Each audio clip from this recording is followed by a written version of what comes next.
저희 첫 번째 장표에 소개해 드릴 거는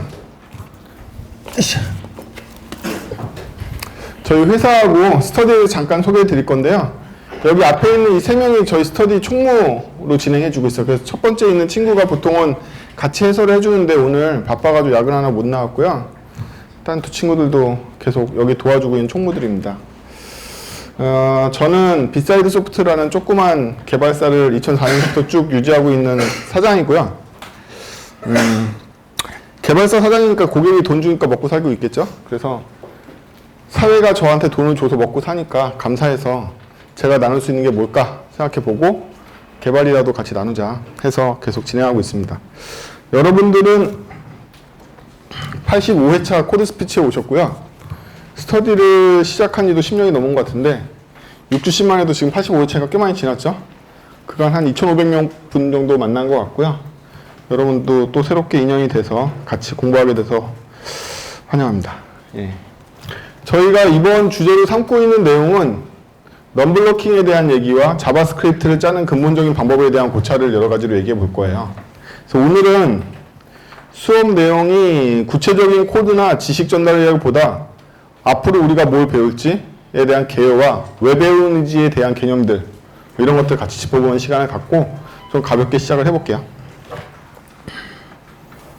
그래서 저희는 총 6주로 해서 완결을 지을 생각이고요. 이거에 이어지는 수업은 뭐 진행을 해봐야지 알겠지만 아마 개념편이 끝나고 나면 실습편이 있을 수도 있겠으나 현재로서는 이거 뒤편에 스터디가 이어진다라고 말씀드릴 수 있는 상황은 아니고요. 일단 6회차로 다 끝난다고 생각하시면 됩니다. 자, 첫 번째 저희 주제는 현재 자바스크립트는 어떤 건가에 대해서 생각을 해보자는 거죠. 그래서 보통 모던 자바스크립트 혹은 자바스크립트 나오라는 표현을 많이 쓰는데 자바스크립트가 살아 움직이고 있잖아요. 그래서 우리가 자바스크립트를 어떻게 대하고 자바스크립트를 어떻게 공부해야 될지가 굉장히 어렵습니다.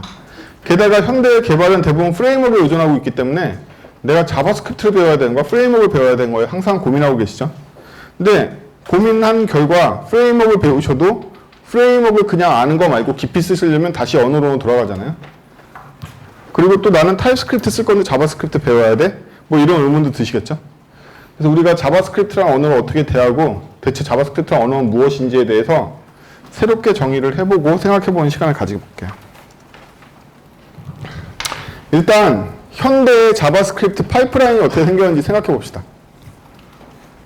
우리가 자바스크립트를 개발한다라고 얘기할 때 그냥 에디터에서 코드 짜가지고 브라우저에 올리면 되는 시대는 끝났단 말이에요. 산업화된 시대에서 여러분들이 회사에 취업했을 때 그냥 생으로 자바스크립트 짜가지고 FTP를 올려서 웹사이트에서 보는 그런 회사는 아마 거의 없을 거란 말이죠. 프론트엔드로 취업을 한다면 다음과 같은 단계를 밟는 게 일반적입니다. 일단 코드를 작성하겠죠. 코드를 작성하고 나면 트랜스파일러라는 걸 이용해서 이 코드를 자바스크립트로 번역을 해요. 아니 내가 자바스크립트 짜는데 자바스크립트로 번역을 해? 자바스크립트의 버전이 여러 개 있기도 하고 코드가 꼭 자바스크립트라고 얘기할 수는 없기 때문에 컴파일러와는 약간 다르게 컴파일러는 일반적으로 코드로 짠 걸 머신이 이해할 수 있는 기계 같은 걸로 바꿔주는데 그에 비해서 트랜스파일러는 우리가 짠 코드를 다시 자바스크립트로 바꿔주기 때문에 컴파일러보다 좀 약한 개념으로 트랜스파일러라는 말을 쓰고 있죠. 코드 작성은 트랜스파일러를 통해서 다시 자바스크립트로 환원되고 이 환원된 자바스크립트를 여러 가지 최적화 과정을 또 거쳐야 되기 때문에 패킹이라는 과정을 또 거칩니다. 패킹을 하고 난 다음에 이제 CI 모듈에 태우죠. 그러면 테스트도 돌리고 서버에서 여러 가지 빌드 과정도 거치고 스프링 통합 과정도 거치고 이러고서 이제 디플로이가 최종적으로 돼서 서비스에 올라가게 됩니다. 실제로 서비스에 올라가는 녀석하고 저희의 코드하고는 하늘과 땅 차이만큼 달라진다는 거죠. 요즘 세상에서는. 저희가 코드를 짠 게 서비스에 반영될 때 서비스에서 디버깅하기는 굉장히 어려워요. 서비스에 있는 내용은 디버깅이 굉장히 힘든 거죠. 저런 변형 단계를 여러 개 거쳐서 올라가기 때문에 반대로 여기서부터 저희가 좋아지는 점도 있어요. 저희가 어떤 코드를 짜든 간에 트랜스파일러와 패킹이 알아서 자바스크립트를 잘 실행할 수 있는 환경용 코드로 바꿔주기 때문에 저희가 최신판 언어를 쓰든 또 다른 언어를 쓰든 크게 신경 쓰지 않아도 된다. 이제 호환성이라든지 브라우저에서 어떻게 실행할지에 대해서는 우리 사람이 책임지는 게 아니라 트랜스파일러나 패킹이 알아서 책임지게끔 하고 우리는 보다 고도화된 코드에만 집중할 수 있는 환경이 만들어졌다고도 할 수 있어요. 구체적으로 보면 저희가 사용할 수 있는 코드들은 여러 가지가 있습니다. 그래서 자바스크립트만 해도 옛날 ES 3.1에서부터 5, 6 이후에 여러 가지 버전들이 있을 수 있고요. 최근 많이 뜨고 있는 타입스크립트도 있고, 코틀린이나 다트 같은 언어들, 이미 없어졌다고 하면 안 되죠. 커피스크립트 같은 것도 있고, 여러 가지 언어들로 작성할 수 있죠. 예. 이런 언어들로 작성할 때 이 언어가 자바스크립트하고 닮아있다고 생각하시면 큰 착각이에요. 완전히 다르게 생긴 언어들입니다. 하지만 얘네들도 다 컴파일러와 기계로 바꿔주는 것처럼 트랜스파일러의 이 힘을 빌어서 자바스크립트로 번역이 되는 거죠. 그럼 이렇게 번역해주는 애들은 언어마다 컴파일러들이 있겠죠. 예를 들면 타입스크립트라면 TSC 같은 컴파일러가, 트랜스파일러가 타입스크립트 코드를 자바스크립트로 바꿔줍니다. 코틀린 같은 경우에는 코틀린 C라는 녀석이 코틀린 컴파일러의 약자인데 이 녀석이 코틀린 코드를 자바스크립트 코드로 바꿔줘요. 다트도 마찬가지고 여러 가지 트랜스파일러들이 존재합니다. 근데 이러한 트랜스파일러들의 결과물은 자바스크립트란 말이에요. 그럼 이 자바스크립트를 다시 좋은 자바스크립트로 바꾸거나 이 자바스크립트를 다른 버전의 자바스크립트로 바꿔주는 녀석이 있어요. 그게 가장 유명한 애가 바벨이죠. 그래서 똑같은 트랜스파일러이긴 하지만 TSC나 아니면 코틀린 C가 하는 일과 바벨이 하는 일은 약간 달라요. 그래서 트랜스파일러도 보통은 2단으로 구성을 하죠. 1단에서 각 언어별 트랜스파일러가 작동한 그 결과물을 다시 바벨이 또 건넨단 말이에요. 여러분들이 그래서 자바스크립트가 아닌 언어를 쓸 경우에는 트랜스파일러를 2단으로 태우는 게 일반적이에요. 그리고 나서 패킹을 하죠. 제일 유명한 건 웹팩이고 그 외에 많이 있죠. 예. 많이 있고 각자 기능들도 여러 가지 있고 한데 업계에서 가장 많이 쓰는 건 웹팩이기 때문에 다른 걸 쓰실 수 있는 건 좋지만 웹팩을 못 쓰는 건 곤란해요. 그리고 CI 태우고 디플로이 태우겠죠. 여러 가지가 있습니다. 그런데요, 저희는 수업에서 얘네들을 안 다뤄요. 얘네들 안 다루고 오늘 이걸 소개시켜드린 이유는 뭐냐면 우리가 어떤 언어를 쓰더라도 이런 인프라가 받쳐주고 있으니까 걱정하지 말고 우리는 우리의 언어를 쓰면 돼 라는 얘기를 드리려고 이 환경을 보여드린 거지 저희가 나머지 생태계를 공부하진 않을 거예요. 수업에서. 이거는 이제 여러분들이 알아서 하실 일이고 그래서 저희는 어떤 언어를 쓸 거냐 코드 파트에서 ES11을 사용할 겁니다. ES11이라니 벌써 이렇게 되실 줄 몰랐죠? 자, 이 숫자를 보고서 이해하시면 되는데 ES6가 나왔던 해가 2015년도예요. 그래서 연도보다 하나 더하면 버전이 나옵니다. 그럼 2020이니까 그쵸? 10보다 하나 더해서 11이 나온 거죠. 지금 2019년도인데? 맞습니다. 이 CMA 스크립트는 차기 버전을 정하는 순서가 그 해 상반기에 정해져요. 따라서 내년 상반기에 확정될 2011에 대한 드래프트 작업이 지금 되고 있어서 여러분들은 표준 문서에 가보시면 이미 2020 버전의 문서들이 계속 보강되고 있는 걸 보실 수가 있어요. 보통 제정되자마자 2019가 제정되자마자 공식 문서 레포에는 바로 그 다음 버전의 문서 레포가 떠져요. 지금 여러분들 공식 사이트에 가시면 2025 보실 수가 있고 표준은 당연히 2019예요. ES10이다. 하지만 저희는 ES11로 배울 거예요. 그래서 여기에서 등장하게 되는 모든 코드는 ES11이 될 거고요. ES6는 ES5보다 굉장히 다른 보이지만 ES11도 그렇게 달라? 굉장히 달라요. 하나도 안 같았습니다. 예. 그것들을 개념 익히는 게 저희 목표예요. 제가 이번 스터디의 목적 중에 하나는 뭐냐면 자바스크립트 하면 떠오르는 여러 가지 생각이나 본인을 생각하실 때 여러 가지 실력 평가도 다 옛날 자바스크립트 기준이라는 거예요. 시중에서 얻으실 수 있는 책도 고작해야 ES6 책들이에요. 그래서 알고 계신 자바스크립트가 굉장히 낮은 버전의 옛날 자바스크립트라는 거예요. 아니 이게 몇 년이나 됐다고 자바스크립트 1년만 지나면 변합니다. 매년 새 에디션이 나오기 때문에. 그래서 최신 버전의 이 언어를 사용하면 어떤 일이 달라지느냐? 다 달라져요. 작성하는 방법이 완전히 달라집니다. 그전에 사용했던 모든 코드 구문이 무력화되거나 의미 없어져요. 그래서 새로운 버전의 언어로 자바스크립트라는 언어를 처음부터 다시 배운다고 생각하셔도 됩니다. 제일 나쁜 게 뭐냐면 기존의 자바스크립트 버전을 안다고 해서 지금 자바스크립트 버전을 알 거라고 착각하시는 거예요. 그러면 굉장히 많은 장애물이 있을 거예요. 그래서 그냥 내가 알고 있던 지식은 옛날 i 11때까지의 지식인 거구나 이렇게 생각하셔도 됩니다. 심지어 ES6도 구닥다리예요. 지금은 11이라니까요. 버전이 거의 내년만 더 지나고 나면 12가 나와서 2배로 변하잖아요. 그쵸? 그래서 굉장히 옛날 일입니다. 반성하셔도 돼요. ES6를 배우지도 않았는데 왜 11이지? 이렇게 반성하셔도 됩니다. 자, 그러면 간단하게 자바스크립트가 무엇인지에 대해서 생각해 봐야겠죠? 자바스크립트는 물론 저희가 알고 있는 언어입니다. 이 언어는 이미 ECMA 스크립트라는 ECMA 26이라는 스펙으로 확정돼서 표준위원회, 유럽 표준위원회에서 이거를 지정하고 있습니다. 여기에 대해서 간단히 이해를 해야지 저희가 이 언어에 대해서 따라갈 수 있겠죠? 여러분들 머릿속에 자바스크립트를 한 번 배우면 계속 써 라는 생각을 버리셔야 돼요. 얘는 C# 이후에 가장 빨리 업데이트가 많이 일어나는 언어란 말이에요. 그것도 정식 버전으로. C# 버전 약간 미친 것 같죠? 뭐 8.0 나오고 9.0 나오고 그러니까. 얘도 비슷하단 말이죠. 그냥 매년 3번이 나오기 때문에 언어가 계속 변하고 있어요. 그럼 이 변화를 어떻게 따라잡을까? 이러면 이 언어가 어떤 식으로 변화를 일으키는지를 이해해야지만 같이 찾아보고 따라갈 수가 있습니다. 자, 이제 매년 상반기에 새 버전을 출시하죠. 아까 말씀드린 대로 버전하고 연도가 1차이가 납니다. ES6가 2015년도에 나왔으니까 그 다음부터는 해에다가 하나씩 붙여주시면 버전으로 바뀌어요. 공식 문서에는 2개 다 명시하고 있습니다. 어떻게 보면 저 연도는 여러분들 처음에 저 ES6가 나왔을 때 마케팅적인 이슈로 최신판이다를 강조하기 위해 썼던 건데 항상 저런 마케팅 용어들은 시간이 지나면 구닥다리가 되는 거죠. 2015? 되게 오래된 거네 이런 느낌이잖아요. 근데 그 당시에는 이게 진짜 최신이야 하고 연도를 붙였던 거죠. 공식 문서의 URL을 자세히 보시면 아시겠지만 실제로는 버전으로 부르고 있습니다. 지금 최종 조정해서 내년 상반기 중에 ES11이 확정이 되겠죠. 여기에는 위원회가 정의한 여러 가지 언어의 확장 방법에 대한 기준이 있습니다. 첫 번째 기준은 뭐냐면 급격한 언어의 변화는 ES5에서 6 때 한 번으로 족하고 ES6 위에는 급격한 변화를 지향하겠다 라고 얘기를 거짓말을 했죠. 예. 상당히 거짓말을 했지만 어쨌든 그러고 있고요. 그 다음에 나는 어느 날 뚱딴지처럼 언어의 스펙을 추가하지 않을 거야. 그럼 어떻게 하지? 공개적으로 어떠한 스펙을 원하는 사람이 발제를 하면 그걸 스테이지 0이라는 최초의 프로포절로 보고 위원회가 계속 회의를 거쳐서 승격을 시켜줄 거야. 얘가 마음에 들면 스테이지 1으로 승격시키고 또 마음에 들면 스테이지 2로 승격시키고 충분히 커뮤니티의 의견을 받아서 성숙돼서 스테이지 3까지 올라온 것 중에 다시 후보를 골라서 스테이지 4에 올라가야지만 얘가 공식 스펙에 반영돼.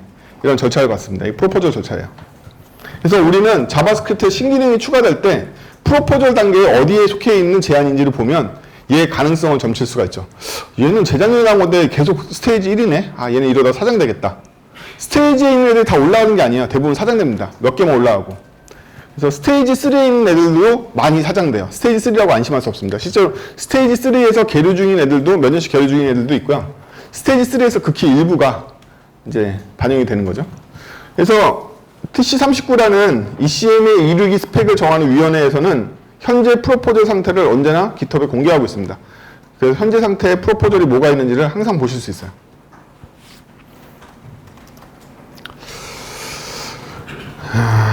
이제 진실의 방인데, 그쵸? 이런 건 다 그런 거지. 원래 그런 거죠. 이런 것들은 다 대의명분용인 거고요. 실제로는 뭘까요?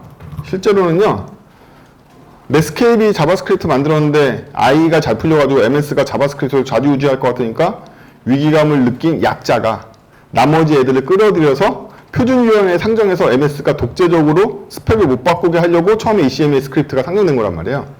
그렇죠? 자본의 논리란 말이죠. 우리가 힘도 없고 돈도 없지만 MS가 마음대로 이 언어를 주무르는 건 싫어. 표준에다가 맡기면 그나마 표준 절차를 밟아야지 바뀌니까 이 언어를 우리의 주도권을 놓지 않을 수 있을 거야. 라고 생각하다가 넷스케이프는 어쨌든 망했죠.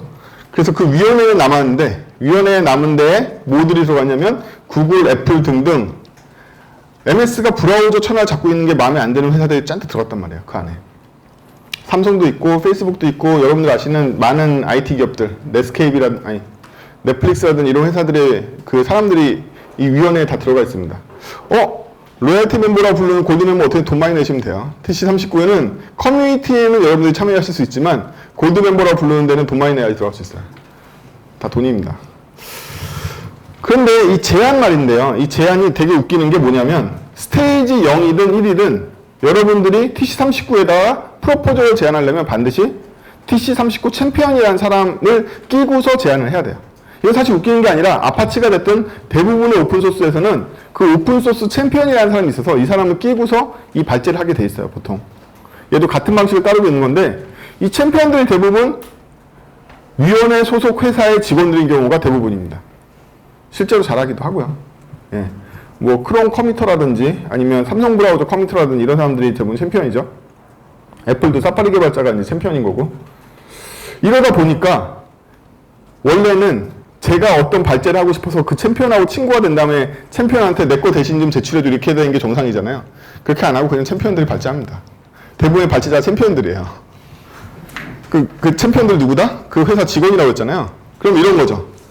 이재용 아저씨가 야 삼성 브라우저 이거 됐으면 좋겠는데 그럼 그 직원이 이거 삼성 브라우저에만 되면 소용없을 것 같은데요. 제가 표준으로 발제할게요. 이렇게 된단 말이에요. 프로세스가.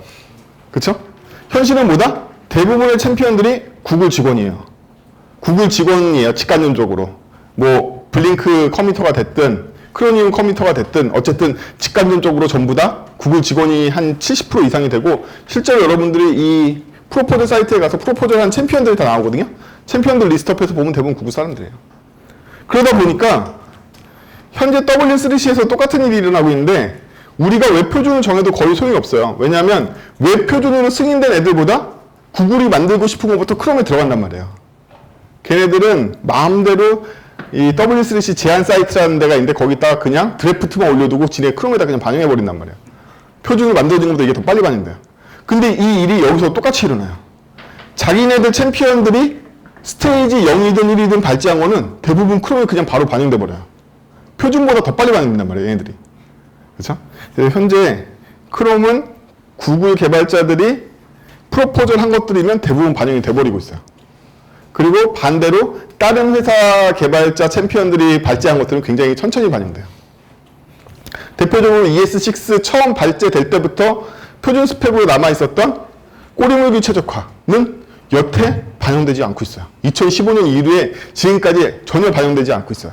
그럼 꼬리물기 최적화를 하자라고 처음에 발제했던 최초 위원회 사람이 있을 거 아니에요? 누구냐면 애플 직원이에요. 그럼 유일하게 여러분들 생각하시기에 꼬리물기 최적화가 지금 반영되어 있는 브라우저는 뭐다? 맞아요. 맞습니다. 그런 식이에요. 그래서 많은 스펙들은 다 그 회사 사정대로 움직이고 있고 구글이 그러한 제한을 여기에 포함시킬 경우에는 다 뭐다? 그 제한을 브라우저에서 구현함으로써 자기네 서비스의 트래픽이 줄거나 아니면 부하가 줄거나 아니면 서비스에서 굉장히 유리해지는 스펙들을 계속 넣고 있단 말이야. 이거랑 비슷한 일이 CSS 쪽에서도 일어나고 있죠. 후딘이라는 키워드를 가지고 사이트를 찾아보시면 현재 CSS의 자바스크립트 브릿지를 하기 위한 여러 가지 표준들이 굉장히 약해요. W3C 표준은 CSS OM이라고 CSS의 오브젝트 모델을 지원하고 있는데 얘가 너무 약한데 최근에 정교한 자바스크립트와 연동과의 이 모델링을 만들 때 그냥 구글이 주도하고 있는 후딘이라는 스펙이 있는데 그걸 그냥 브라우저에 넣고 있어요. 걔는 아직 표준도 모드 아니거든요. 그래도 그렇게 된다는 거예요. 그래서 여러분들은 최신 언어 스펙에 대해서 공부하실 때 크롬 업데이트 사이트를 배제하고 공부하실 수 없어요. 실제로 여러분들은 세상을 I와 크롬으로 보고 계시잖아요. 그쵸? I가 아니면 크롬이야. 크롬이라면 다 될 거야. 근데 그렇지 않다는 거예요. 크롬만 되는 게 굉장히 많은데 그래도 시장이 용인하잖아요. 다 지원하던가 아니면 크롬만 지원하면 돼. 이렇게 용인하잖아요. 저희는 지금 파편화되어 있는 브라우저 시장에 살고 있지 않아요. 다 지원하든지 아니면 크롬만 되면 돼. 이 두 가지 시장에 살고 있기 때문에 여러분들이 최신판을 쓰려면 크롬을 공부해야 되고 크롬에서는 반영되는 스펙을 안 볼 수가 없어요. 슬프지만 현실입니다. 뭐 이게 ES 스크립트에 대한 표준적인 내용이고 좀 뒷세계 얘기였던 거고요. 그러면 여러분들을 위해서 언어 리뷰를 살짝 할게요. ES5 이후에 어떤 일이 일어났는지 제가 생각하기에 중요하고 이 수업의 중요한 내용들만 짚어보겠습니다. 첫 번째는 ES6 2015년도에 혜성처럼 등장한 ES6에서 가장 많은 사항들이 들어갔죠. 언어를 바꾸기 위해서. 그래서 첫 번째로 아셔야 될 거는 클래스와 오브젝트 리터럴이 새롭게 정의됐다는 거. 옛날에 객체를 생성하는 중괄호 문법에 getter, setter 등등 여러 가지 문법들이 추가됐죠. 그리고 에러 함수가 이제 들어왔습니다. 그래서 기존 함수와는 전혀 다른 형태의 에러 함수를 쓸 수 있게 돼서 기존 함수가 클래스를 대체하는 기능까지 갖고 있어서 무거웠던 거에 비해서 에러 함수는 순수하게 함수만 지향하기 때문에 굉장히 가벼운 객체를 만들 수가 있어요. 그래서 에러가 등장한 거. 두 번째는 이터레이터라는 표준적인 제어 시스템을 만들어내고 얘를 만들어주는 제너레이터와 코르틴 시스템이 들어오고 이것들을 바깥에서 편하게 해주는 for라는 이제 문법이 들어왔죠. 그리고 발을 배제하고 다른 언어처럼 순차적인 컨텍스트를 만들어주는 콘스트와 렛이 들어왔습니다. 그리고 문법상 여러분들의 편의를 위해서 디스트럭처링, 레스트, 스프레드라는 문법이 들어왔고요. 여기에 더해서 undefined가 무엇인지 더 확실하게 정의하는 계기가 됐죠. undefined는 ES6 이후의 세계에서는 여러분들이 직접 undefined를 넘기셔도 없다라는 뜻으로 처리하겠다라고 문법에 여러 군데 명시되어 있습니다. 그전에는 안 보낸 것과 undefined 보낸 것과의 구별이 모호했잖아요. 지금 언어는 undefined를 보냈을 때와 안 보냈을 때와 동일하게 취급하는 메커니즘을 갖고 있어요. 템플릿 스트링이 들어왔죠, 드디어. 그래서 여러 줄이라든지 태그를 이용한 여러 가지 기법이라든지 다양한 것들을 네이티브로 사용할 수 있게 됐습니다. 그리고 마지막으로 수많은 내장 객체, 자바스크립트라는 언어의 약점으로 사람들이 많이 얘기하는 게 뭐냐면 클래스 라이브러리가 없다라는 얘기를 많이 합니다.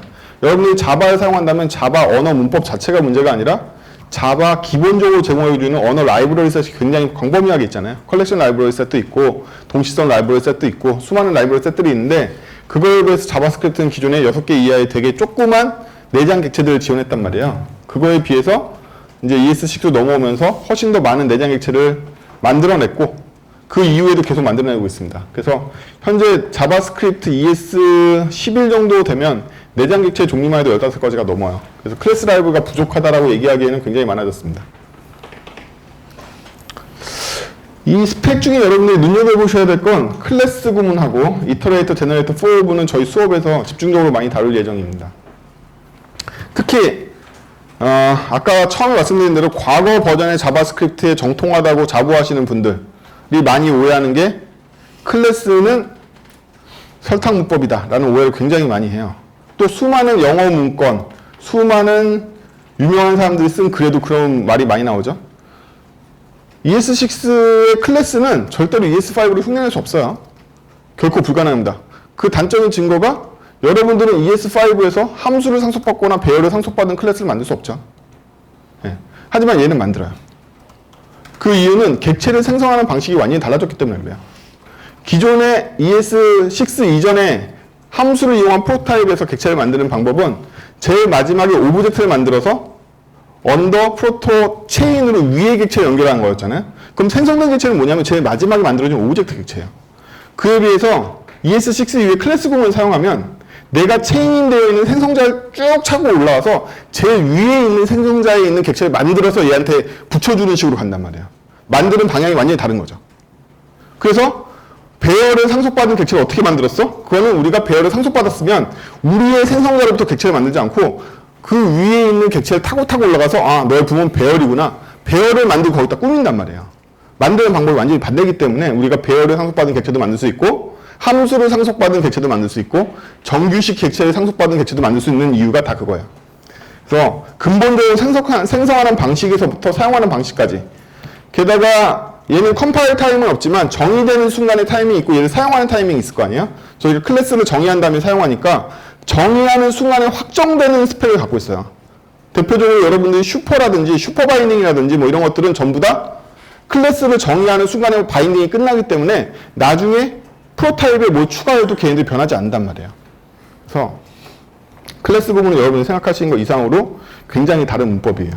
다른 문법인데다가 향후에 계속 확장되고 있습니다. ES6는 평화로운 세상이었죠. 왜냐하면 옛날 얘기잖아요. 그렇죠? 그래서 지금쯤이면 다 한 번씩은 들어보시거나 여러분들이 삐딱한 눈으로 내가 자바스크립트 되게 잘하는데 얘들은 뭐야? 쓸데없이 만들어 이런 눈으로 보시지 않았다면 이미 학습이 많이 끝나 있을 거예요. 그렇죠?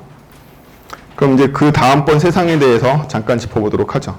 ES7에서 10까지는 2019까지는 이미 표준으로 확정이 되어 있습니다. 그리고 스테이지 3는 2020에 반영될 11에 반영될 내용들을 포함하고 있죠. 이 내용까지를 이제 살펴보면서 다 살펴볼 건 아니고 여기도 중요 내용만 저희 수업과 관련되어 있는 중요 내용만 볼게요. 7에서는요, 2016에서는 중첩된 레스트 해제라는 문법이 들어왔어요. 그래서 이 ES6까지는 이 문법을 못 써요. 레스트는 사용할 수 있는데 중첩된 레스트 해체라는 건 못 쓴단 말이에요. 중첩된 레스트 해체라는 건 뭐냐면 레스트 안에 레스트를 해체했는데도 해체가 되는 행위를 말해요. 이게 ES6까지는 비문이에요. 에러난단 말이에요. 이게 도입이 됐고요. 나머지들은 뭐 이하 잡이고 8에서는 뭐가 도입됐냐면 어싱크 어웨이트가 드디어 도입이 됐습니다. 2017년도에 일어난 일이죠. 그리고 쉐어드 메모리하고 아토믹스라는 게 들어왔어요. 이걸 어디다 쓰는 거냐? 저희 수업에도 등장할 가능성이 있으니까 설명을 드릴게요. 어싱크 어웨이트는 이제 쭉 다룰 거니까 여기서 안 다루고요. 원래 웹 워커가 있고 메인 스레드가 있어요. 자바스크립트는 웹 워커를 쓸 수 있기 때문에 멀티 스레드 환경에 적응할 수 있습니다. 그렇죠? 근데 기존에 이걸 웹 워커라고 부르는 이유가 있어요. 웹 워커라고 부르는 이유는 뭐냐면 멀티 스레드 패턴에서 워커 스레드 패턴이라는 게 있습니다. 이 워커 스레드 패턴을 사용하면 컨텍스트를 하나만 가질 수 있어서 동기화 문제가 일어나지 않는 패턴이에요. 이걸 지키려면 바깥쪽 스레드는 언제나 별도의 작업을 한 다음에 저한테 기존의 싱크로 문제가 일어나지 않는 새 객체를 저한테 줘야 된단 말이에요.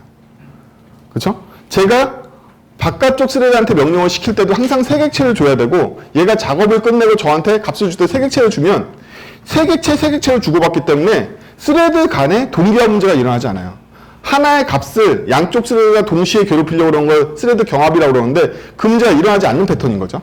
그래서 처음에 웹 워커가 만들어졌을 때는 워커 스레드 패턴에 기반해서 만들어졌기 때문에 스레드를 여러 개 지원하지만 싱글 스레드라는 컨텍스트를 깨먹지 않도록 설계가 됐어요. 그랬는데 말이죠. 이걸 사람들이 많이 써보니까 굉장히 느리다는 거예요. 왜냐하면 제가 비트맵 3장을 백그라운드 스레드에 넘겨서 그레이스케일로 만든 다음에 다시 포그라운드로 가져오고 싶어. 왜냐하면 이미지가 크면 포문을 돌아서 그레이스케일로 만드는 게 굉장히 부하를 많이 거니까 백그라운드 스레드에 시키고 싶단 말이죠. 그래서 웹워커한테 이미지 3장을 주려고 했더니 이미지 3장을 복사해서 줘야 돼. 미친. 12메가야. 일단 주는데 12메가야. 백그라운드 스레드에. 얘가 모든 작업을 끝내고 저한테 돌려주는데도 12메가야. 이건 뭐 이미지 필터 몇 번 시켰다가 그냥 컴퓨터 뻗을 수도 있죠. 그렇죠? 여러분들이 배열로 4메가를 만드는 건 거의 불가능하지만 이미지라면 캔버스에 그냥 1000짜리 2장만 올려도 벌써 8메가 이렇게 된단 말이죠. 그죠? 그래서 이미지 같은 필터링, 무거운 작업들의 정체는 뭐였다? 알고 봤더니 얘한테 줘야 될 값도 무거운 거였고 받을 값도 무거운 거였어. 이때마다 복제를 하려니까 죽을 것 같아. 그럼 복제를 하지 않고 어떻게 하면 워커 스레드한테 넘길까? 라는 고민이 드는 거예요. 워커 스레드한테 넘길까? 그 방법은 여느 멀티 스레드 환경과 똑같겠죠? 메인 스레드에서 있는 값을 쉐어하는 거겠죠? 그렇죠? 새로운 값으로 만들어서 복제해주는 게 아니라 쉐어하면 된단 말이에요. 이게 바로 쉐어드 메모리입니다. 쉐어드 메모리를 이용하면 내 스레드와 멀티 스레드가 같이 사용할 수 있는 어떠한 자료 구조를 만들 수가 있어요. 대부분 바이트 어레이 버퍼라고 불리는 바이트 어레이를 만들어서 같이 공유하게 됩니다. 그러면 당연하게도 다른 플랫폼에 있는 동시성 문제가 생기겠죠. 같은 쉐어드 메모리를 보고 어떤 애는 읽으려고 그러고 어떤 애는 쓰려고 그러고 어떤 애는 지우려고 그럴 거 아니에요. 동시에. 그 문제가 생기기 때문에 자바같이 추상화되어 있는 스레드 통제 시스템에서는 오브젝트 수준에서 얘의 스레드 락을 걸거나 인터럽트를 걸 수 있는 기능을 내장하고 있어요. 아예. 그래서 자바스크립트는 그러한 수준의 고수준화되어 있는 스펙을 갖고 있지는 않고요. 아토믹스라고 불려 있는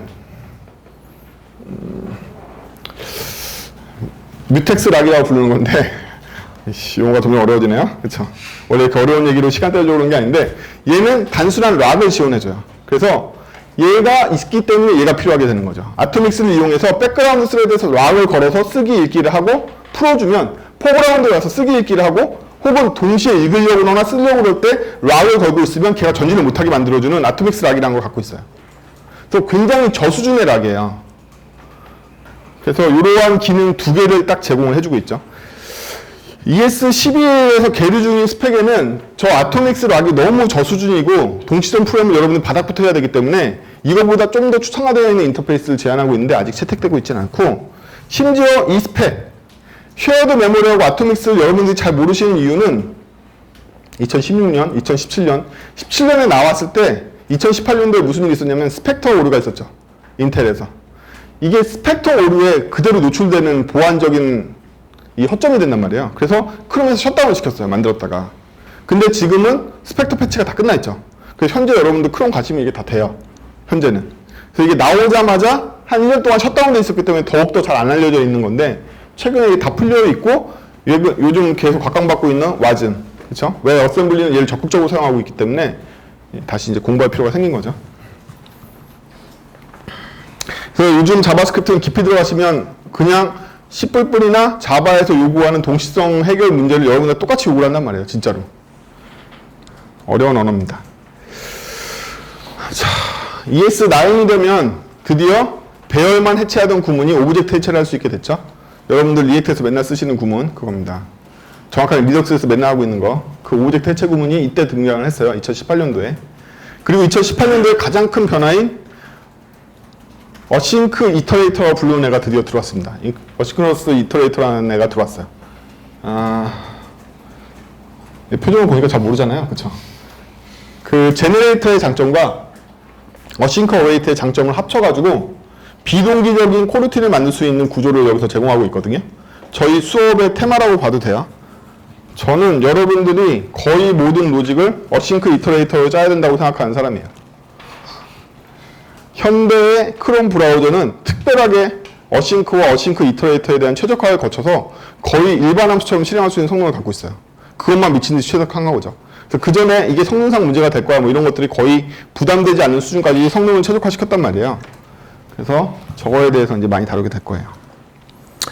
10에서는 옵셔널 캐치라는 게 들어왔습니다. 여러분 트라이 캐치 구문을 쓰면 캐치에 무조건 2를 받게 되잖아요. 근데 트라이 캐치 구문은 되게 특수한데 캐치 2를 쓰고 중괄호를 치면 이 중괄호 영역이 새로운 어휘 공간으로 태어나서 거기에서만 2가 인식되도록 만들어주는 새로운 컨텍스트를 만드는 기능이 있었어요. 쓸데없는 컨텍스트라는 거죠. 왜냐하면 우리가 2를 사용하지 않는 경우도 많기 때문에. 그래서 우리는 이때부터 ES10부터 2019 버전부터 뭘 쓸 수 있냐면 트라이 캐치 괄호 없는 중괄호를 바로 쓸 수 있게 된 거죠. 크롬에 반영되어 있습니다.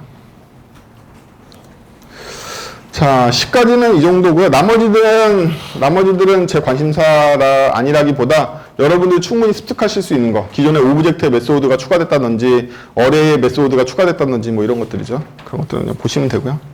스테이지 3에 있는 주요 내용들을 보면요. 뭐 이렇게 많아. 그쵸? 많습니다. 거대한 정수를 다루기 위한 빅 인티저가 처음으로 들어왔죠. 빅 인티저가 들어왔고 곧 빅 데시멀 뭐 이런 거 들어올 가능성이 있죠.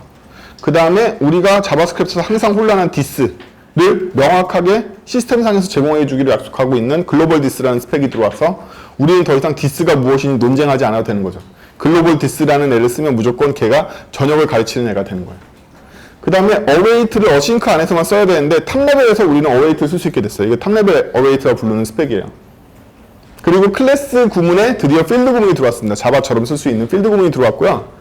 프라이빗 필드라고 샵 붙여가지고 필드 쓰는 기능이 들어왔는데 이 필드 기능도 있고 메소드 기능도 있어요. 메소드에도 샵을 붙이면 프라이빗 기능이 되는 거예요.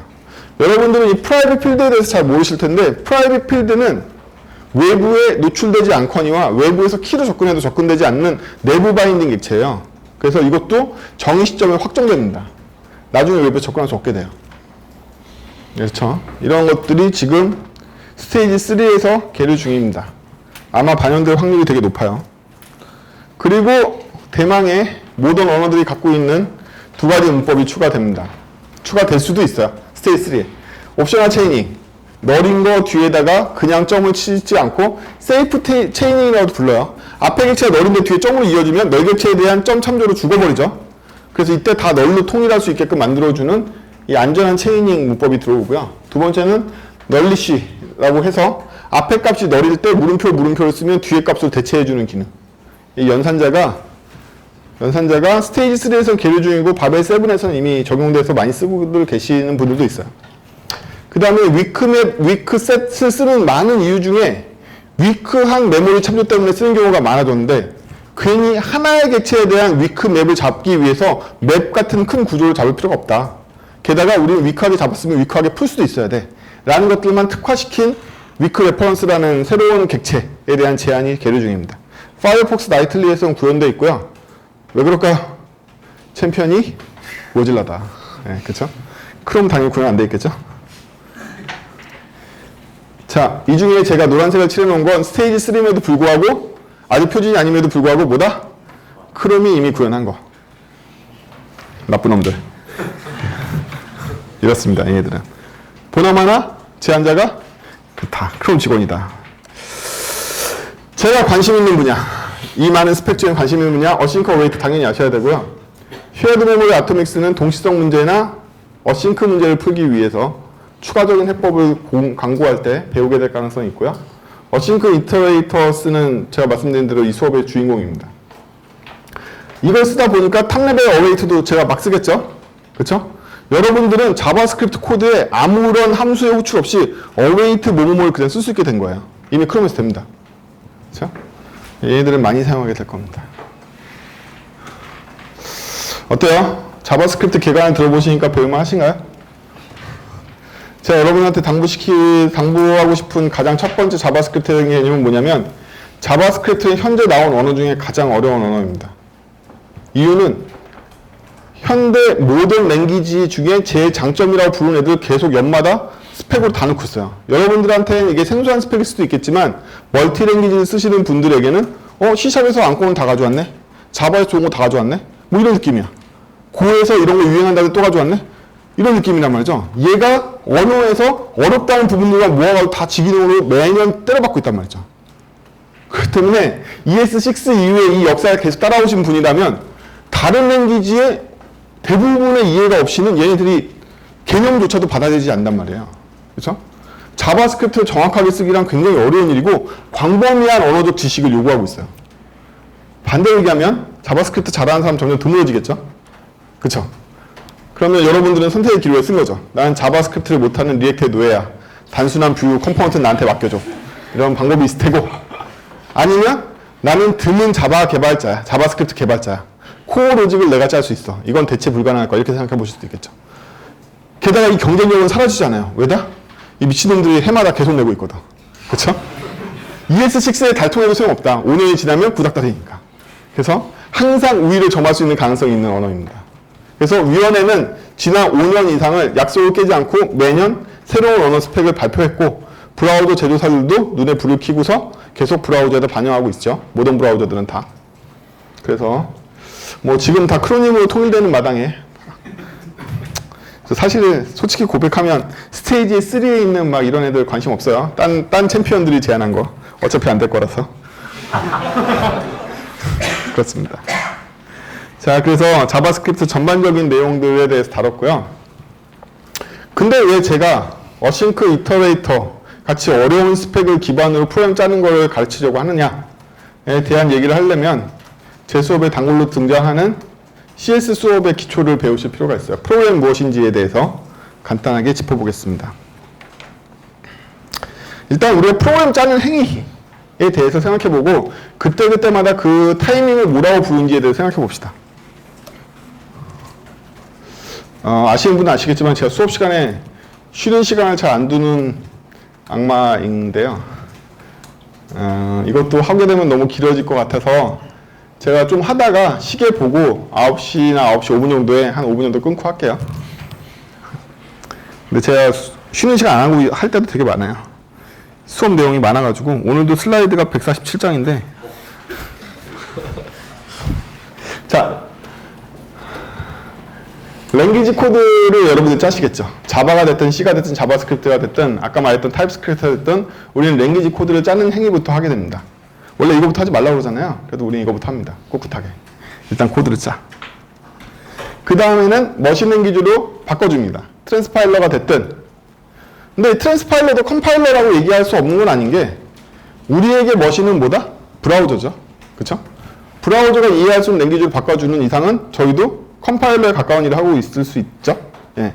그래서 중요한 거는 머신 랭귀지. 머신이 이해할 수 있는 랭귀지인데 이때 머신은 기계나 CPU가 아니라는 거예요.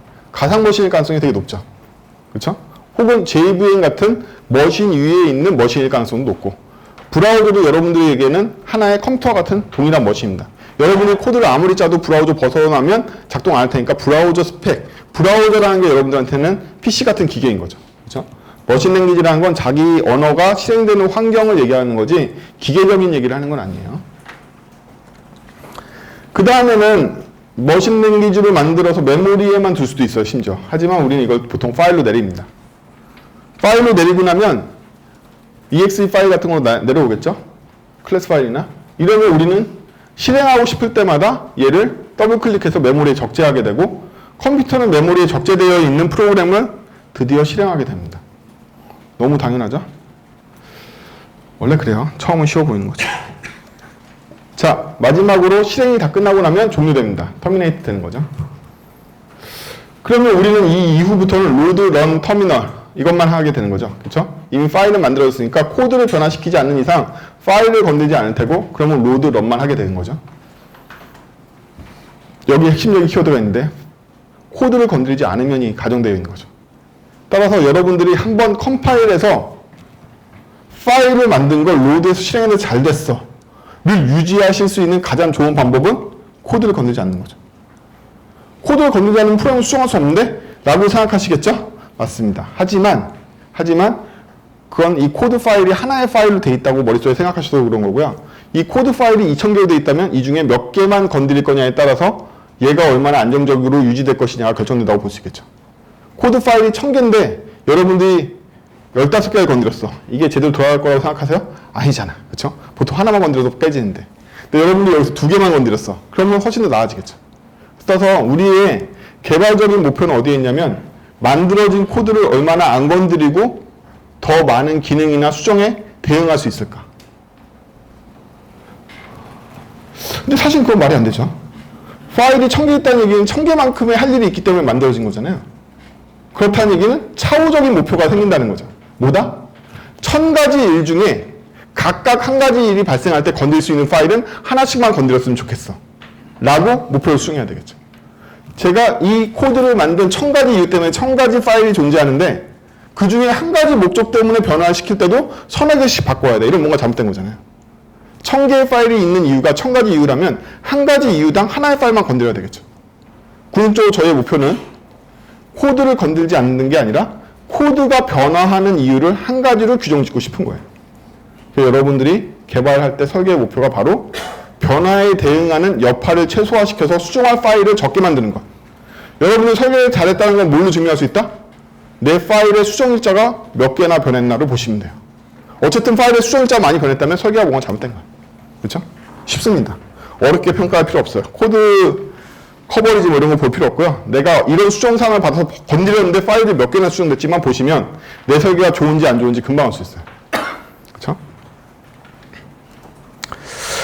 자, 우리가 코드를 짤 때 우리한테 도움을 주는 도움꾼들이 있습니다. 얘들은 린트라고 부르고 린트가 없는 경우에도 최신 IDE들은 런타임 파싱이라는 걸 통해서 저희한테 컴파일된 것처럼 많은 힌트를 제공해 줍니다. 그래서 우리가 코드를 작성할 때 우리의 친구는 린트와 IDE라고 할 수 있죠. 최근에 린트보다 IDE가 더 많은 정보를 주기 때문에 그냥 비싼 IDE 쓰시는 게 상책입니다. 린트하고 IDE가 얼마나 많이 시간을 세이브하느냐? 일반적으로 구글에서 발표한 레포트에 따르면 이 단계를 하나 넘어갈 때마다 에러를 발견하는 속도가 늦어지면 이의 승수로 시간이 많이 들어가요. 이때 1시간이 걸리는 거였으면 이때는 2시간인 거고 4시간인 거고 8시간인 거고 16시간이 가고 32시간이 가는 거죠. 기계적으로 보면 한 단계 더 진행할 때마다 꼭 저 단계가 아니더라도 한 단계 더 디벨로퍼 단계를 지나간 다음에 에러를 발견할 때마다 수정하는 시간이 2의 승수로 올라간단 말이에요. 그렇죠? 구글 SR이라는 책에 보면 그런 얘기가 나와요. 그래서 우리는 더 빨리 발견할 수 있으면 시간을 굉장히 많이 세이브하니까 여러분들이 대단하고 소중한 사람이라고 생각하시잖아요. 가치 있는 사람이라고. 여러분들의 연료 시간을 아낄 수 있다. 그러면 뭐 인텔리제이 1년에 15만 원 주고 사는 게 껌값인 거죠. 그렇죠? 하지만 나는 시간당 15만 원이 안 되는 것 같아. 이러면 비싼 거고. 그래요. 예. 나는 소중하니까 비싼 아이디 쓰세요. 그리고 컴파일러. 이때 머신랭귀지를 바꾸는 과정이 컴파일이죠. 컴파일러에 대해서 할 말이 많지만 현대 컴파일러들은 컴파일 과정을 신속하게 처리하기 위해서 증문 컴파일이라는 것도 쓰고 뭐 차분 컴파일이라는 것도 쓰고 컴파일 프로세스라는 것도 쓰고 뭐 여러 가지 사용합니다. 그래서 어떤 컴파일러를 썼냐에 따라 성능이 굉장히 달라질 뿐더러 컴파일러 설정에 따라서 굉장히 달라지기도 해요. 우리 트랜스파일러도 똑같습니다. 트랜스파일러 설정이 어떻게 되어 있냐에 따라서 중복적인 트랜스파일링을 할 때 속도가 달라지기도 하고 이게 여러분들 생산성에 큰 영향을 끼칩니다. 요것도 많이 주의를 해야 되는 건데 이때 컴파일러는 컴파일을 안 할 때보다는 훨씬 더 많은 저희한테 정보를 줄 수가 있어요. 야, 내가 네 거를 트랜스파일링 하거나 컴파일러로 보더니 네가 코드가 이상한 것 같아. 이것 좀 고쳐봐. 이런 얘기들을 굉장히 기계적으로 많이 분석해서 해줄 수 있다는 거죠. 그래서 트랜스파일러를 왜 써야 돼? 이렇게 물어보면 뭐 솔직하게 얘기해주면 되죠. 네가 코드를 못 짜잖아. 이렇게 얘기해주면 돼. 그렇죠? 트랜스파일러가 너보다는 코드를 잘하니까 너의 실수를 잡아줄 거야. 그래서 우리는 트랜스파일러를 써야 돼. 이게 가장 충분한 이유죠. 여러분들은 좋은 개발자지만 그거는 코드를 짧게 짤 때의 좋은 개발자지 코드가 2만 주, 3만 주, 파일이 2,000개 넘어가는데 좋은 개발자 없습니다. 아무도 그걸 기억할 수 없으니까. 그러면 기계적인 컴퓨터만이 그걸 기억해서 어디가 모순되어 있고 어디가 에러이고 어디가 애매한지를 분석할 수 있을 거 아니에요. 그렇죠? 이러한 내용만 인지해도 트랜스파일러가 개입하는 게 훨씬 더 프로그래밍에 유리하다는 사실을 알 수가 있죠. 그래서 저는 트랜스파일러가 개입하는 쪽이 훨씬 낫다고 보는 입장이에요. 자, 이게 우리가 흔히 얘기하는 런타임입니다. 실제로 실행하는 과정, 런타임. 우린 런타임이 궁금해요, 사실은. 그래서 런타임을 알기 위해서 여러 가지를 이제 짚어볼 건데요. 그러면 요 일반적인 그야말로 컴퓨터 사이언스 CS 수업에 나오는 내용을 자바스크립트에 대입시켜서 생각을 해보죠. 그럼 저희가 짜는 랭귀지 코드는 ES2020 원더키디 같은 저놈 아니면 타입스크립트 뭐 이런 것들을 쓰겠죠. 그쵸? 그 다음에 저희는 컴파일러의 역할을 하고 있는 트랜스파일러를 사용할 거예요. 그 다음에 어떤 일이 일어날까요? 파일로 만들어진 애를 저희는 일반적으로 서버에 디플로이를 하는 과정을 거쳐서 브라우저에서 보게 됩니다. 그러면 저희는 실행하려면 브라우저가 그 파일을 서버로부터 로딩해야 되죠. 그걸로 끝나는 게 아니죠. 이게 브라우저가 즉시 해석할 수 있는 파일이 아니다 보니까 브라우저 내부에서도 자바스크립트를 다시 파싱해야 됩니다. 그 다음에 가서야 실행이 되는 거죠. 그리고 저희는 프로그램을 종료하지 않고 브라우저를 닫을 때까지 프로그램이 살아있죠. 이것도 굉장히 다른 특성이에요. 자바스크립트는요, 종료되지 않아요. 계속 살아있습니다. 그래서 저희는 종료시키는 거에 굉장히 약해요. 여러분들이 짜신 많은 코드들은 다른 언어의 개발자들보다는 뒷정리를 훨씬 더 안 하시는 편이에요. 브라우저 닫으면 다 죽을 거니까 뒷정리 안 하신단 말이에요. 여러분들에 비하면 다른 랭귀지나 다른 플랫폼 개발자들은 자기가 벌려놓은 일에 뒷정리에 엄청 많이 신경 써요. 터미네이팅 타이밍이 있기 때문에 이때 뒷정리를 다 하고 나와야 돼서 뒷정리를 굉장히 많이 신경 씁니다. 자, 그래서 이게 좀 차이점이라고 할 수 있죠. 마찬가지로 여러분들 이것도 좋은 린트와 좋은 아이디를 사용하세요. 그럼 코드에 많은 도움이 됩니다. 뭐 이건 똑같이 컴파일 하면 되겠죠. 이건 뭐 저희 선택할 수 있는 여지는 별로 없지만 컨피규레이션에서 많은 변화를 줄 수가 있습니다. 그 다음에 실제로 우리가 런하는 건 브라우저에서 실행되는 이 환경인 거죠. 노드도 있잖아. 물론 있습니다. 그런 것들은 우리 수업에서 안 다룰 거니까 저희는 그냥 크롬 가지고 수업할 거예요. 근데 일반적인 컴파일 언어에는 없는 과정이 바로 이거죠. 브라우저가 파일을 로딩하고 브라우저가 파싱하는 이 과정이 들어있다는 게 저희 플랫폼 개발에서의 가장 큰 특징이에요. 그래서 저희는 그저 코드를 잘 짜고 컴파일이 잘 돼서 파일을 만드는 것만으로는 최적화가 일어나지 않기 때문에 이 과정에 저희가 개입하려고 쓰는 프로그램이 바로 패키징 매니저인 거죠. 웹팩 같은. 그래서 저희는 이걸 포함해서 잘 만들어야 됩니다. 더 빡센 편이에요. 다른 개발자들보다. 게다가 이 일은요, 한 번만 일어나지 않죠. 그쵸? 어떤 코드를 실행하다 보면 걔가 추가적인 모듈을 또 로딩합니다. 추가적인 모듈을 로딩하고 나면 걔도 또 다시 로드, 파싱, 런의 단계를 또 거쳐요. 이 일이 브라우저가 살아있는 동안 계속 반복된다는 거죠. 그러면 이미 로딩된 건 로딩되면 안 되고 이미 파싱된 건 파싱되면 안 되는데 안 한 것들만 해야 되는데 그렇다고 미리 다 땡겨올 수도 없어. 그렇다고 늦게 하다가 늦게 되는 파싱 타임 때문에 버벅거리는 것도 싫어. 어떻게 해야 되는 거지? 뭐 이런 문제들이 계속 일어나요. 저희한테는. 네이티브 개발자들한테는요. 이 문제를 어떻게 해결하냐면 대부분 무시해요. 왜냐하면 그만큼 빨라서 그래요. 예를 들면 10볼로 개발되어 있는 프로그램이 동적으로 DLL이라는 걸 로딩해가지고 필요한 클래스를 나중에 로딩하는 기능이 있어요. 있지만 DLL 로딩하는 속도가 워낙 빠르기 때문에 DLL 로드 부하 같은 건 생각 안 한단 말이에요. 하지만 저희는 리액트로 라우터를 만들 때 각각 라우팅 페이지마다 다 모듈을 분리해가지고 그 페이지 처음 뜰 때 얘를 불러오려고 그러잖아요. 그렇죠? 다 부르면 죽을 것 같으니까. SPA 만들 때. 아니 끄덕거리신 분이 이렇게 적은 걸 보면 다들 실무자가 아니신 건가? 어쨌든 그래요. 예, 그렇기 때문에 동시에 고민이 된다는 거예요. 정말 이 페이지 열 때 얘를 부르면 이게 되게 무거워서 그 페이지 열 때 되게 버벅거리는 나는 것도 싫은데 그렇다고 미리 로딩하더니 너무 네트워크를 많이 잡아먹고 얘가 느려질 것 같고. 이런 모순점은 저희는 항상 겪고 있죠. 그죠? 리니지 만드는 개발자는 이런 거 신경 안 씁니다. 그냥 하루에 200개가 깔면 되죠. 예. 그런 느낌이죠. 예. 욕먹겠다. 신경 써요, 그 사람들도. 자, 이제 런타임에 대해서 배웠으니까 여러분들이 런타임에 일어나는 일들을 정확하게 이해해야지만 싱크로직과 어싱크로직, 블로킹과 넌블로킹을 이해할 수 있어서 이 부분을 좀 자세하게 런타임만 파고들게요. CS 수업을 들어보시면 아시겠지만 컴퓨터에는 오더 장치라는 게 있죠. 그 중에 메모리라는 녀석이 있습니다.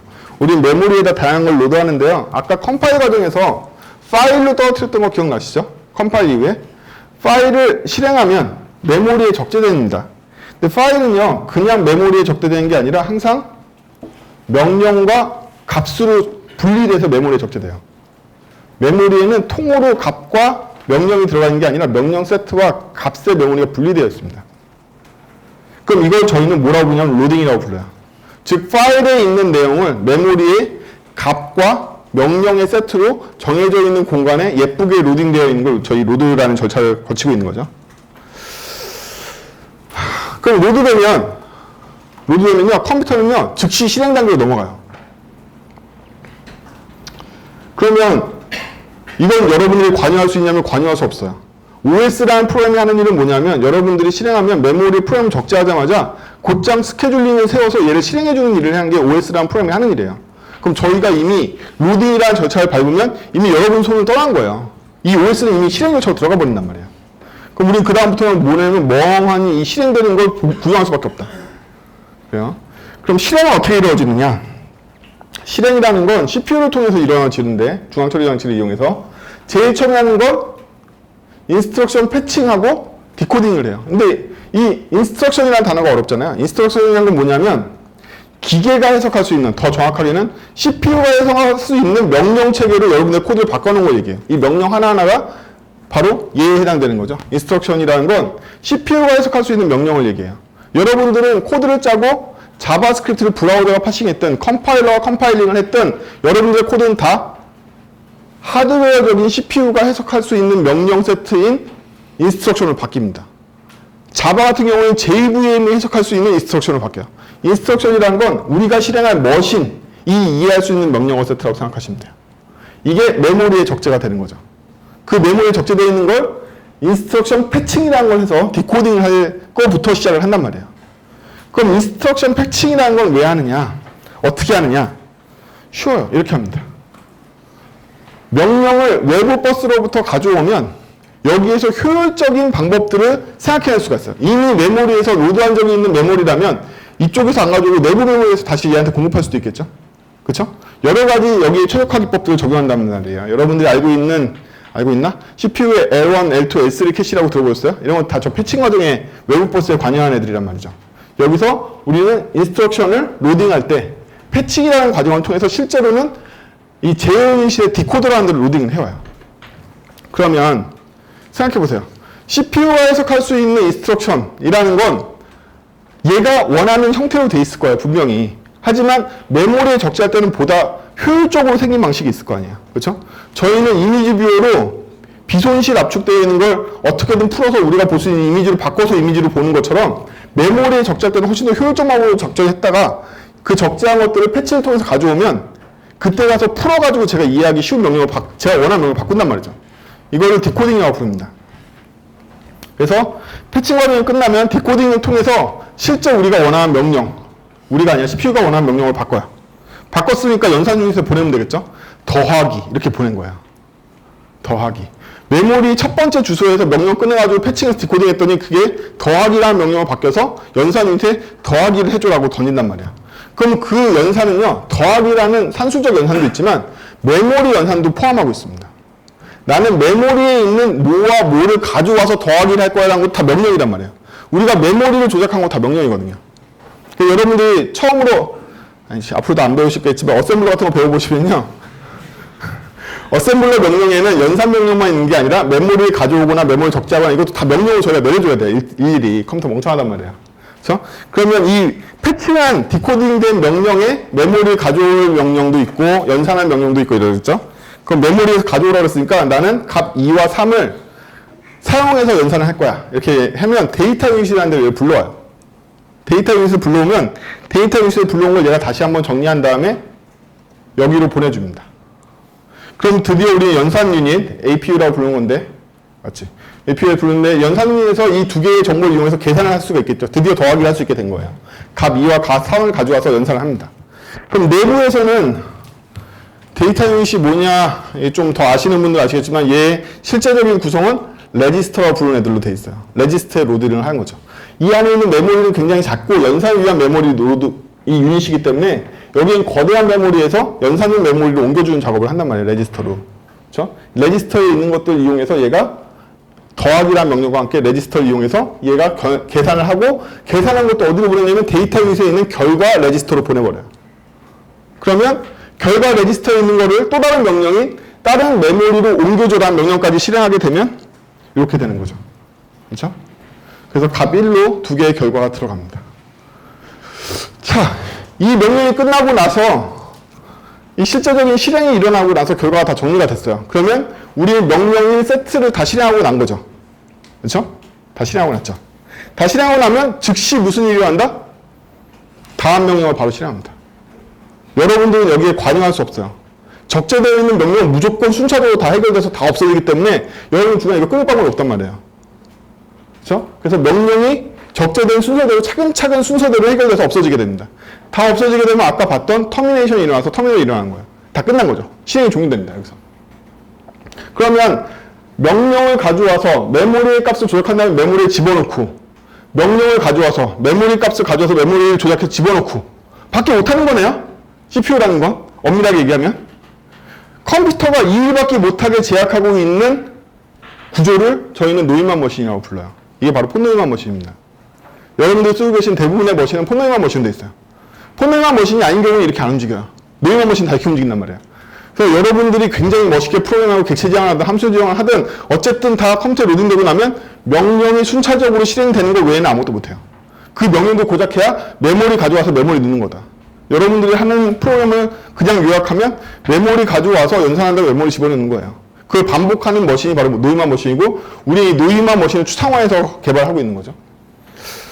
그래서 이 과정이 쭉 반복되고 모든 명령을 소비하면 실행이 끝납니다. 그럼 런타임이라는 건 뭐죠? 로딩 이후에 인스트럭션 패칭, 디코딩, 익스큐션이 계속 반복돼서 터미네이션이 일어나는 그 사이를 런타임이라고 부르는 거예요. 그러면 우리가 알고 있는 동기 명령이라는 건 뭐죠?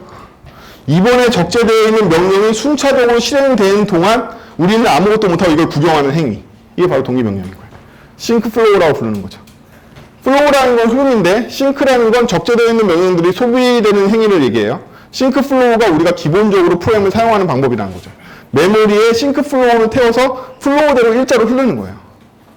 그렇죠?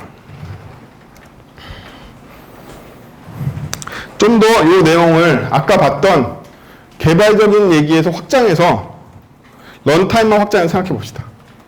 아까 배웠던 런타임과 어떻게 연결되는지.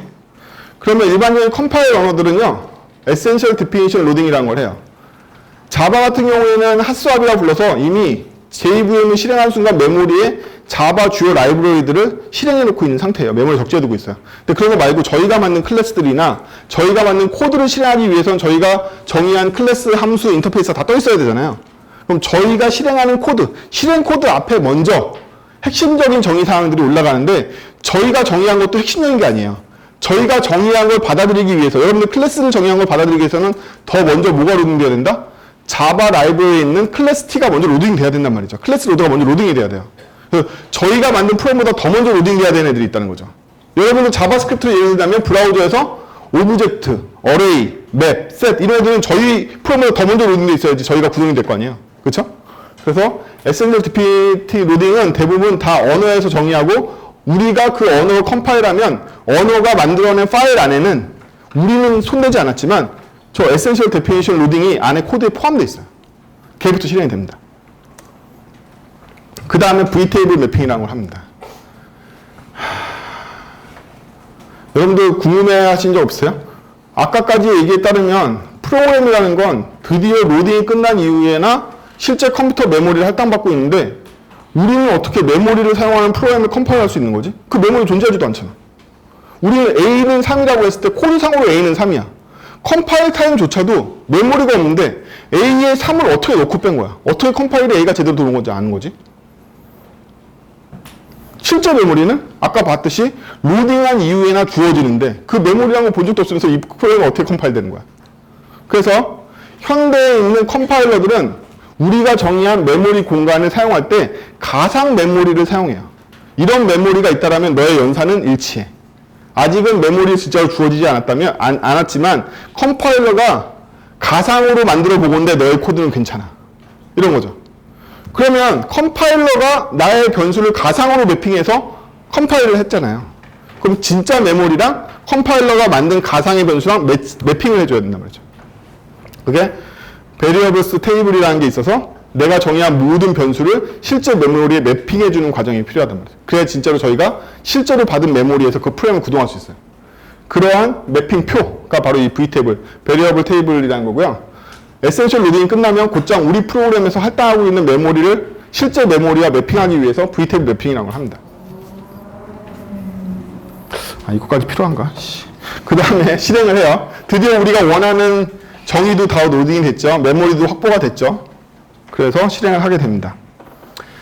근데 이걸로 끝나지 않죠. 에센셜 디피니션 로딩만 하는 게 아니라 우리가 정의한 추가적인 자르 파일, 추가적인 JS 파일, 추가적인 DLL들을 다시 로딩하면 정의가 추가되게 되고요. 정의가 추가된 상태에서 또 실행을 하게 됩니다. 그렇죠? 이 과정이 반복되는 거죠. 이렇게 반복됩니다. 이게 우리가 알고 있는 런타임이에요. 컴파일 랭귀지에서 일반적으로 벌어지고 있는. 좀 행복하죠? 왜냐면 우리는 더 들어온 걸 봐야 되니까. 예. 자, 자바스크립트 쪽의 플로우에서 런타임을 보면요. 런타임에 관여하는 게 디플로이 이후에 브라우저 로딩서부터 다 런타임이란 말이에요, 얘는 브라우저가 파싱하는 과정조차도 다 실행 시점에 일어난다는 거죠. 브라우저는 미리 우리 코드를 파싱하고 있지 않단 말이에요. 우리가 브라우저를 구동했을 때 파싱이라는 절차까지 같이 일어납니다.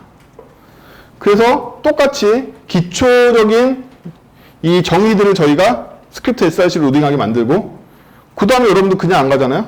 리액트 라이브러리도 로딩해야 되고 jQuery 라이브러리도 로딩해야 되고 여러분들이 만드신 커먼 JS도 로딩해야 되고 메인 JS도 로딩해야 되잖아요.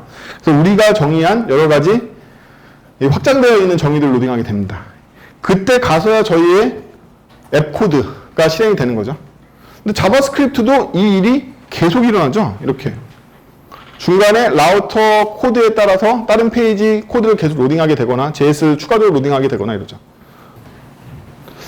그래서 자바스크립트에서는 명시적으로 런타임과 컴파일 타임이 구분되지 않게 컴파일조차도 이때 일어나는데 이걸 어떻게 구분하지? 해서 여러분들 머릿속에 자바스크립트 런타임에 대해서는 이거 전체를 런타임으로 보는 거에서 약간 더 벗어나실 필요가 있어요. 그럼 상대적으로 보면 어떻게 볼 수 있냐면 얘가 정의되어 있어야지만 실행될 수 있는 코드잖아요. 그렇다면 얘가 실행될 때 얘는 건들 수 없는 애라고 볼 수 있겠죠. 얘의 정의를 바탕으로 움직이니까. 여러분들의 jQuery 코드를 실행할 때 jQuery를 수정해가면서 실행하진 않잖아요. 얘는 주어졌다고 생각하고 하는 거지. 여러분들이 리액트 프레임워크를 로딩하고 리액트 코드를 실행할 때 리액트 프레임워크를 수정해가면서 실행하지는 않을 거잖아요. 그렇죠? 그래서 이 개념을 컴파일 타임, 런 타임을 약간 더 확장해서 보면 이때는 이 선을 기준으로 상대적으로 보면 얘한테는 얘가 정의 타임이 되는 거고 얘한테는 런 타임이 되는 거죠. 게다가 이거는 여러 층으로 반복되어 있으니까 각 층마다 다 보는 관점에 따라서 어디가 더 정의 타임이고 어디가 더 실행 타임이냐만 나눠지는 거지 어디가 절대적으로 여기서부터 실행 타임이야 이런 건 없다는 거예요. 자바스크립트 세계에서는. 그래서 컴파일 타임, 런 타임 구별과는 다르지만 자바스크립트에도 런 타임과 디클레어 타임을 나눌 수 있는 기준들은 분명히 존재해요. 그래서 이 개념 익히는 거 굉장히 중요합니다. 5분 쉬고 20분부터 다시 진행할게요. 할게요. 지금까지 뭘 설명했냐면 프로그램 짠 게 어떻게 돌아가는지에 대해서 설명했는데 뭐지?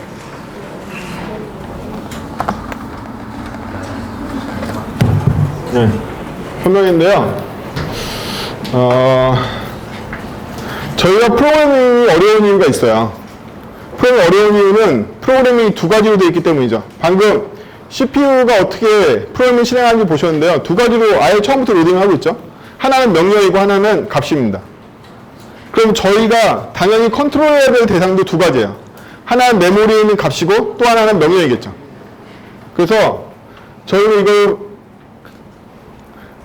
값 부분은 값이 계속 변하기 때문에 값이라고 부르지 않고 상태라고 불러요. 메모리에 있는 애들은 엄밀하게 얘기하자면 밸류가 아니죠. 베리어블스입니다. 왜냐하면 우리는 그 메모리의 값도 계속 바꿀 수가 있기 때문에 어느 시점에 그 메모리를 들여봤냐에 따라서 그 값이 달라요. 어떤 번지수의 그 값이 처음엔 3이었는데 좀 있다 보니까 7로 돼 있고 좀 있다 보니까 8로 돼 있단 말이에요. 그래서 메모리에 있는 값들은 계속 변하기 때문에 밸류가 아니라 스테이트라고 부르고요. 이 스테이트를 어떻게 관리할 것이냐, 왜 어려웠냐 하면 이게 고정되어 있지 않고 계속 변하니까 우리가 얘를 추적하고 이 값을 원하는 시점에 원하는 타이밍이 얻어내는 게 굉장히 어렵단 말이에요. 좀 다른 얘기지만 여러분들 실제적으로 쓰고 계시는 컴퓨터에 있는 인텔 CPU는요 1년에 약 2번 정도 오작동할 확률이 있습니다. 왜일까요? 우주 방사선의 이유로 그래요. 농담 같죠? 진짜입니다. 진짜로 우주 방사선의 영향으로 확률적으로 보면 1년에 2번 정도 오작동할 수 있는 가능성이 있어요. 그렇죠? 그런 식으로 컴퓨터에 오작동할 수 있는 가능성까지 포함하면 이 상태를 관리한다면 굉장히 어려운 얘기죠. 우리는 시시각각 변하고 있는 이 상태를 추적해서 원하는 타이밍에 원하는 값을 얻어내야지만 바로 연산할 수가 있어요. 우주 방사선의 CPU가 오작동하는 이유는 CPU가 너무 빨리 움직이고 있기 때문이죠. 굉장히 극소량의 방사선인데도 불구하고 우리한테 영향을 줄 수 있는 이유는 CPU가 기가헤르츠 단위로 굉장히 빨리 움직이고 있기 때문에 얘한테 조금만 영향을 줘도 여러분들 시속 100km로 달리기를 하고 있는 제가 발광 거랑 똑같은 거잖아요. 큰 사고가 일어난단 말이에요. 그렇기 때문에 그렇게 빨리 움직이는 컴퓨터의 메모리는 어떻게 생겼을까요? 여러분들이 쓰고 있는 컴퓨터의 최신 버전을 사시면 현재 DDR6 메모리의 GPU를 쓸 수 있고 DDR4 메모리의 일반 컴퓨터 램을 쓸 수 있단 말이에요. 무지하게 빠르죠? 예, 엄청 빠릅니다. 메모리에서 일어나는 일도 값의 변화가 엄청 심해요. 그러면 거의 기적이라고 봐도 되지 않나요? 제가 원하는 값이 그 시점에 얻었다는 거는? 그 정도로 메모리에 있는 상태를 관리하는 건 굉장히 어렵습니다. 그럼 이 중에서 오늘 어려운 부분이 무엇인지 하나만 짚어갈 거예요.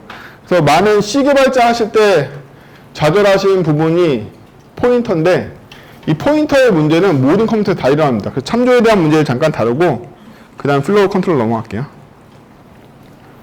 우리가 메모리를 다루는 데 있어서 값은 대부분 쉬워요. 값은 왜 쉽냐면 한 번 값을 넣으면 그 값이 변하지 않거나 바뀌었으면 바뀐 걸로 끝나기 때문이죠. 우리가 메모리를 다룰 때 어려운 점은 참조예요. 참조라는 건 뭐냐면 내가 직접적으로 해당 메모리를 그대로 이용하지 않고 그 메모리가 가리키는 곳에 있는 값을 이용하려고 할 때 참조라고 부릅니다. 이 참조의 특성을 바라보고 참조 안에서 어떤 문제가 일어나는지를 참고로 말씀드리자면 참조에서 일어나는 문제는 참조의 문제가 아니에요. 다 여러분들 사람한테 일어나는 문제예요. 그래서 직접 참조의 문제를 저희가 볼 건데 자, 아까 봤던 메모리를 제가 직접 바둑판으로 그린 거죠. 예, 메모리 바둑판으로 그렸습니다. 이 그려진 메모리를 보면요. 하나하나 번호가 붙어 있어요. 메모리의 특성에는 뭐가 있냐면 메모리 주소라는 개념이 있습니다. 여러분들이 64비트 컴퓨터를 쓴다든지 32비트 컴퓨터를 쓸 때 가장 큰 차이점은 64비트 컴퓨터는 메모리 주소를 64비트로 부여할 수 있기 때문에 굉장히 큰 메모리 주소를 부여할 수 있는 데 비해서 32비트 컴퓨터는 메모리 주소 32비트밖에 지원 안 한단 말이에요. 4기가 이상의 메모리를 못 꽂죠. 메모리 주소 인식할 수 없어서. 컴퓨터에서 비트수라는 건 뭐냐면 아까 봤던 CPU가 연산할 때 로딩하는 명령어 세트나 로딩하는 메모리의 단위가 메모리 디코더라는 애가 메모리 주소를 연산해가지고 메모리에서 값을 가져오는데 걔가 어떤 단위로 메모리를 읽어드리는지 그 변수 공간을 어떻게 정의하는지에 달려있단 말이에요.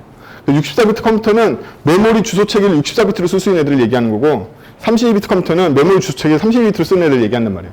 32비트 쓰는 애들은 4기가 이상의 메모리 못 쓰겠죠? 몰래. 어쨌든 우리는 굉장히 작은 컴퓨터인 이런 조그만 메모리를 갖고 있는 컴퓨터를 갖고 왔어요. 그럼 그대로 해봅시다. 그럼 여러분들이 기존에 알고 있던 언어적인 상식은 잠깐 잊어버리고 제가 메모리에 적당히 넣고 있는 저만의 머신을 가지고 참조의 문제를 설명할 거예요. 그럼 우리가 변수 A를 선언해서 A에게 테스트라는 4글자를 집어넣었다면 가장 직관적인 모델은 이렇게 볼 수 있을 거예요. 여기에 보면 0번 메모리를 시작 메모리로 해서 시작 메모리에서 크기 4칸을 먹고 테스트라고 집어넣었죠. 그쵸? 그러면 우리는 여기서 약간 충격이시겠지만 변수의 정체를 알 수가 있어요. A의 정체가 뭐라고 생각하세요? 한마디로 정의하면 메모리 주소의 별명이라고 얘기할 수 있습니다. 즉 여러분들이 여지껏 생각했던 변수의 정의라는 건 뭐냐면 메모리 주소의 별명이라는 거예요. A는 뭐 대신 쓴다? 메모리 0번 대신에 A라는 이름을 붙여준 거죠. 우리는 메모리 주소에다 이름을 붙이는 행위를 변수라고 얘기하고 있는 거죠. 그래서 메모리 주소 0번에다 4칸을 차지하고서 테스트라는 글자를 집어넣습니다. 값으로. 근데 B는요. B는 노란색 B는 A에 있는 주소를 넣어버렸단 말이에요. 그래서 이게 주소 값이라는 걸 제가 표시하기 위해서 %를 달아놨어요. %를 달아놨습니다. 그러면 B에는 A의 주소를 넣기 때문에 A의 주소는 시작 값이라고 했죠. 0번. 그래서 B 안에 들어가 있는 값은 실제적인 값이 아니라 A의 주소 값이 0번이 들어가게 됩니다. 이때부터 저희는 이걸 참조라고 불러요. B에는 값이 들어있는 게 아니라 A의 주소를 참조하는 값이 들어있고 B에서 값을 얻으려면 이 주소로 간 다음에 값을 얻어야 되잖아요. 이런 구조를 참조라고 불러요. 참조라고 부릅니다. 이어서 코드를 실행해 볼까요? 여기서 재밌는 일이 일어나는데 C도 B의 주소 값을 참조하기로 했단 말이에요. 그러면 C에 들어가는 건 05번이 아니에요. 이 참조의 특성은 어떻게 되냐면 C가 B의 참조를 가르칠 때 05번을 가져오는 게 아니라 B에 있는 참조 값을 복사해 온단 말이에요. 그래서 얘도 똑같이 B에 있던 0번 주소 값을 그대로 들고 해야 됩니다. 이게 핵심이죠. 참조를 할당할 때 해당 참조용 변수의 메모리를 가져오는 게 아니라 참조 변수 안에 들어있던 주소 값을 가져온단 말이죠. 그래서 첫 번째로 헷갈리시면 안 되는 게 C에 들어있는 건 B의 주소값 05번지가 아니라 B의 값으로 들어있던 00번지를 가져온다는 거예요. 자, 이러한 결과물로 인해서 A, B, C는 다 동일한 값을 가리키게 됐죠. 우리가 여기서 주의해야 될 건 뭐냐면 바로 이겁니다. A와 B와 C가 같다라고 저희는 지금 생각하고 있다는 거예요. 그렇죠? 이게 가장 중요한 내용이에요. A와 B와 C가 같다라고 여기 선언을 했단 말이죠. 코드를 보면. 그 다음번에 무슨 일이 일어나냐면 제가 D라는 변수에다 A, B, C를 넣었어요. 그럼 초록색 박스에 A, B, C를 제가 임의로 할당하게 된 거죠. 자, 이 다음번에 중요한 일이 일어나는데 B에다가 제가 주소를 D로 할당해 줬단 말이에요. 그럼 B는 원래 A를 할당했을 때 00번지를 가리키고 있었겠지만 지금은 D를 할당했기 때문에 21번지로 바뀌어야겠죠. 값이.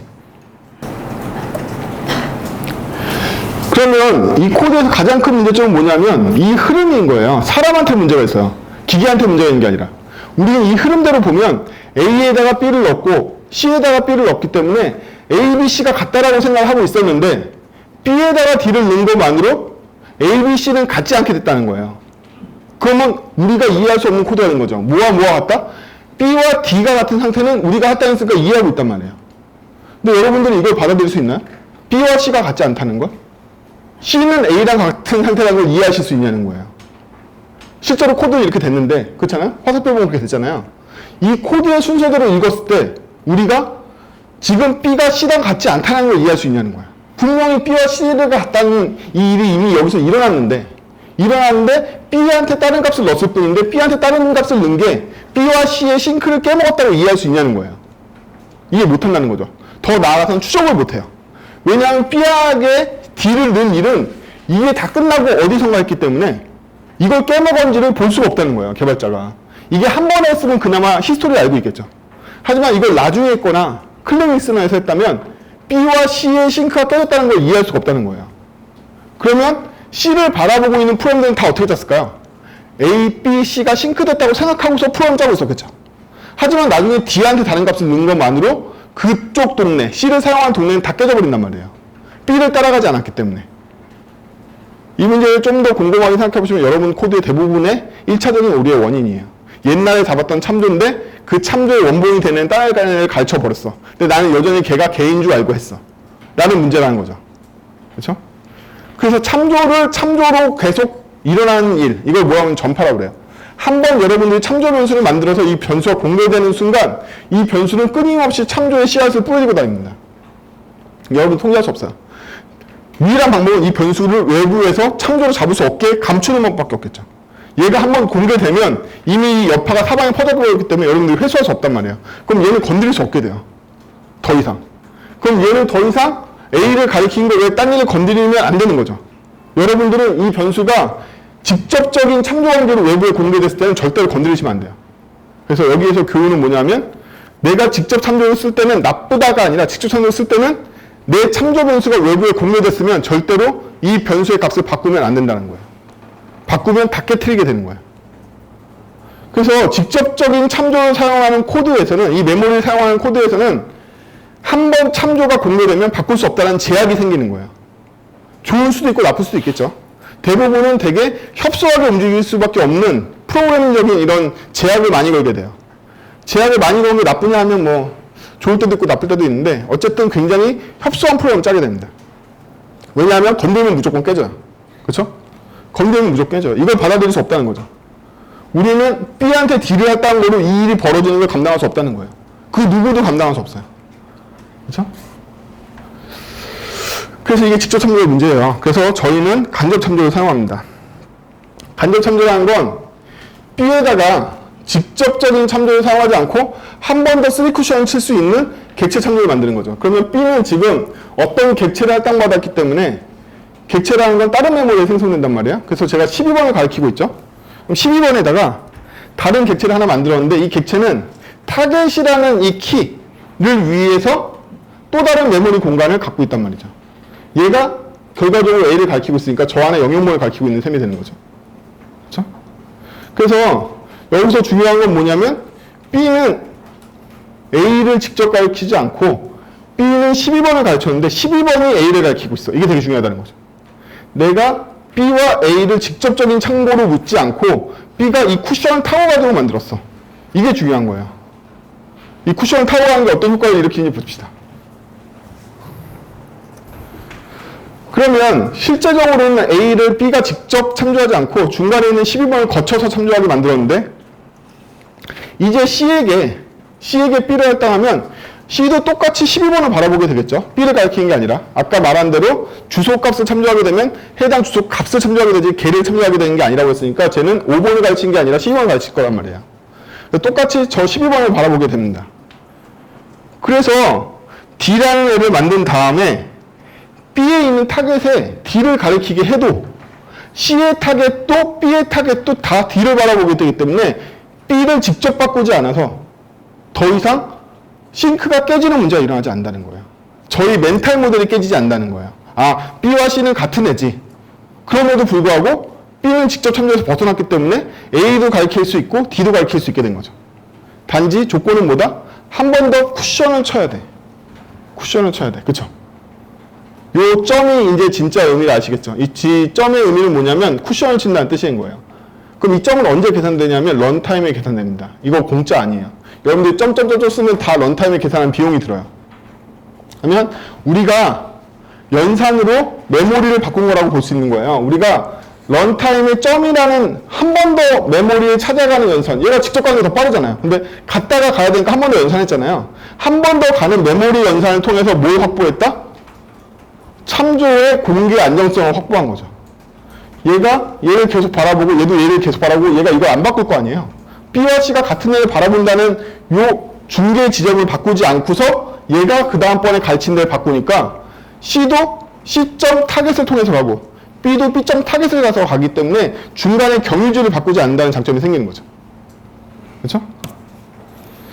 그래서 이거를 직접적인 참조의 반대는 간접적인 참조라고 해요. 결국엔 이 원리를 이용해서 링크드 리스트도 만들고 디자인 패턴도 만들고 객체 지향에 있는 인터페이스나 추상 클래스도 만들게 됩니다.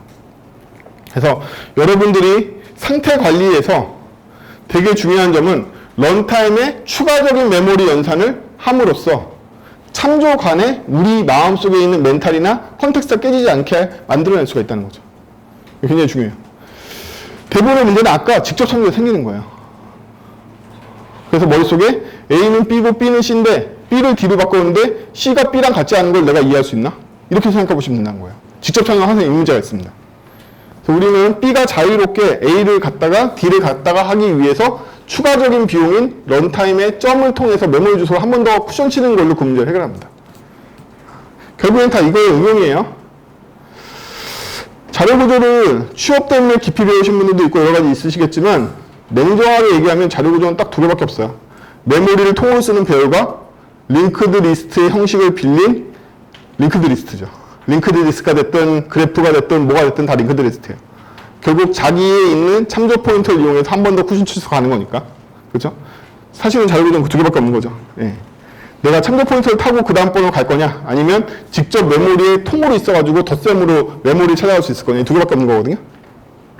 그래서 이 링크드 리스트의 원리는 우리가 현대의 상태를 관리하는 가장 큰 무기다. 이걸 기억해 두시면 됩니다. 그래서 우리는 B와 C가 동일한 타겟을 가리킨다라는 컨텍스트에 도달할 수 있게 되는 거죠. 그래서 C도 결국에는 진짜를 얻어낼 때 점이라는 비용은 또 치르고 있죠. 쿠션을 또 태워야 되니까. 그래서 우리는 계속해서 점 연산을 많이 태우면 많이 태울수록 더 유연하게 동질성을 확보해 둘 수가 있어요. 변화에 더 강해지는 거죠. 객체 지향 프로그램은 이 점을 엄청 많이 태우는 거라고 생각하시면 돼요. 여러분들이 상속을 한번 할 때마다, 인터페이스를 한번 쓸 때마다, 이럴 때마다 계속 점을 타고 가서 찾아보는 녀석이라고 볼 수 있죠. 프로타입 체인도 마찬가지 원리를 쓰고 있죠. 나한테 없으면 점 타고 가서 나의 언더 프로테인이 있을까? 이렇게 점 연산을 쓰는 거란 말이에요. 자, 뭐 앞으로 남은 5주 동안 미친듯이 스테이트 컨트롤에 대해서는 세부사항을 다룰 거니까 오늘은 맛배기로 하는 거고, 두 번째는 플로우 컨트롤이라고 그랬죠. 아까 보면 명령과 메모리로 되어 있으니까 메모리 컨트롤할 때 어려운 점에 대해서 한 가지 예를 들어드린 거고요. 컨트롤 플로우는 명령을 관리하는데 어려운 점이 있는 거죠. 명령은 기본적으로 어렵습니다. 명령이 더 어렵겠죠. 이유는 뭐죠? 명령은 메모리도 사용하니까. 스테이트 관리의 어려움 플러스 실제 명령 진행에 대한 어려움까지 포함하고 있는 게 바로 플로우 컨트롤이에요. 우리는 싱크 명령이 순서대로 일어나는 이 행위를 전부 다 싱크라고 부른다고 그랬죠. 그러면 여기에 플로우가 있으면 플로우가 있는 거지 컨트롤은 뭐지? 라는 생각이 드실 거예요. 싱크 플로우 컨트롤이라는 건 뭐냐면 우리는 물론 노잉한 머신이 명령을 순차적으로 소비해 가는 것을 방해할 수는 없어요. 근데 명령 중에 뭐가 있냐면 명령을 순차적으로 실행하다가 고투라는 명령이 있단 말이에요. 어디로 점프해서 다른 명령을 실행해 라는 게 가능해져요. 단지 명령 하나가 포함되어 있는 것만으로 다시 위에 가서 또 실행해 이런 반복이 되는 거고요.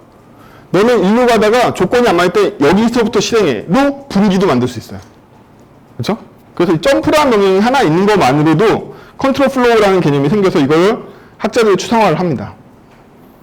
그래서 플로우에 대해서 싱크 플로우라는 건 뭐다? 메모리에 적재되어 있는 명령이 순차적으로 실행되는 걸 얘기한다고 했죠? 근데 그림으로 표현하면 아까 메모리에 있는 명령들이 차근차근 소비되고 있는 걸 이렇게 표현할 수 있을 거예요. 이게 일반적으로 저희가 알고 있는 싱크 플로우죠. 예. 아직 컨트롤하고 있지 않은 상태. 근데 싱크 플로우는 고투를 통해서 명령의 위치를 이동할 수가 있단 말이죠. 그러면 이 명령에서 얘가 여기로 가는 경우도 만들 수 있고 여기로 가는 경우도 만들 수 있을 뿐더러 얘도 복귀하거나 여기서 터미네이션 되게도 만들 수 있겠죠. 이렇게 명령어를 이용해서 싱크 플로우의 작동 방식을 바꿔줄 수가 있습니다. 물론 싱크 플로우가 흐른다 하더라도 저희가 손댈 수 있는 건 없어요. 저희가 자동으로 흐릅니다. 우리가 계획한 대로. 근데요, 그렇다면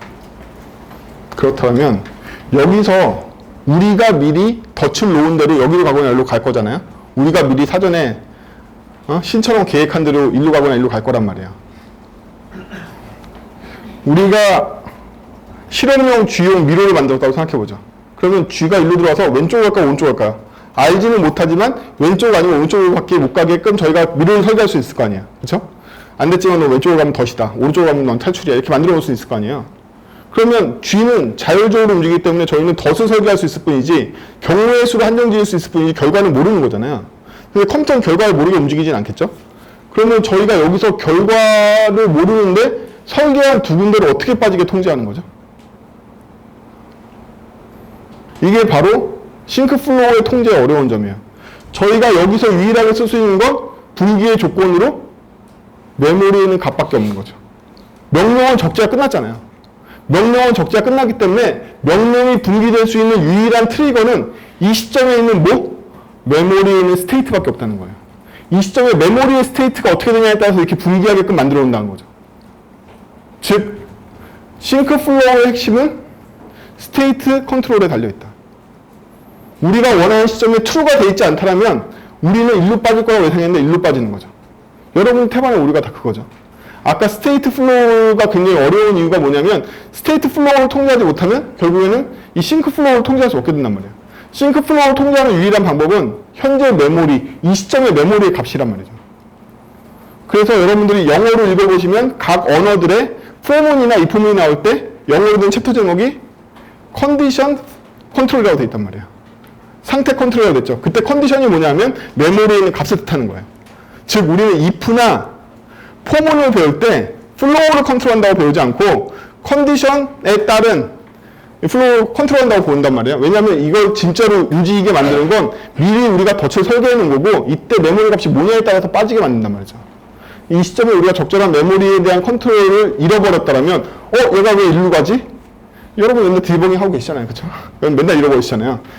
왜 널 객체 에러가 났지? 이렇게 잃어버리고 있단 말이에요. 우리는 이 시점에 그 널 객체가 아니라 그 객체가 있을 거라고 예상하고서 이렇게 분기를 짜놨는데 널 객체가 온다는 거죠. 그것만 봐도 여러분들은 뭐다? 스테이트 컨트롤이 굉장히 어렵다는 사실인 거예요. 실제로 이 CMA 스크립트 위원회에서 재작년인가 발표한 통계표에 보면 자바스크립트 브라우저에서 가장 많이 나는 에러는 널 참조 오류예요.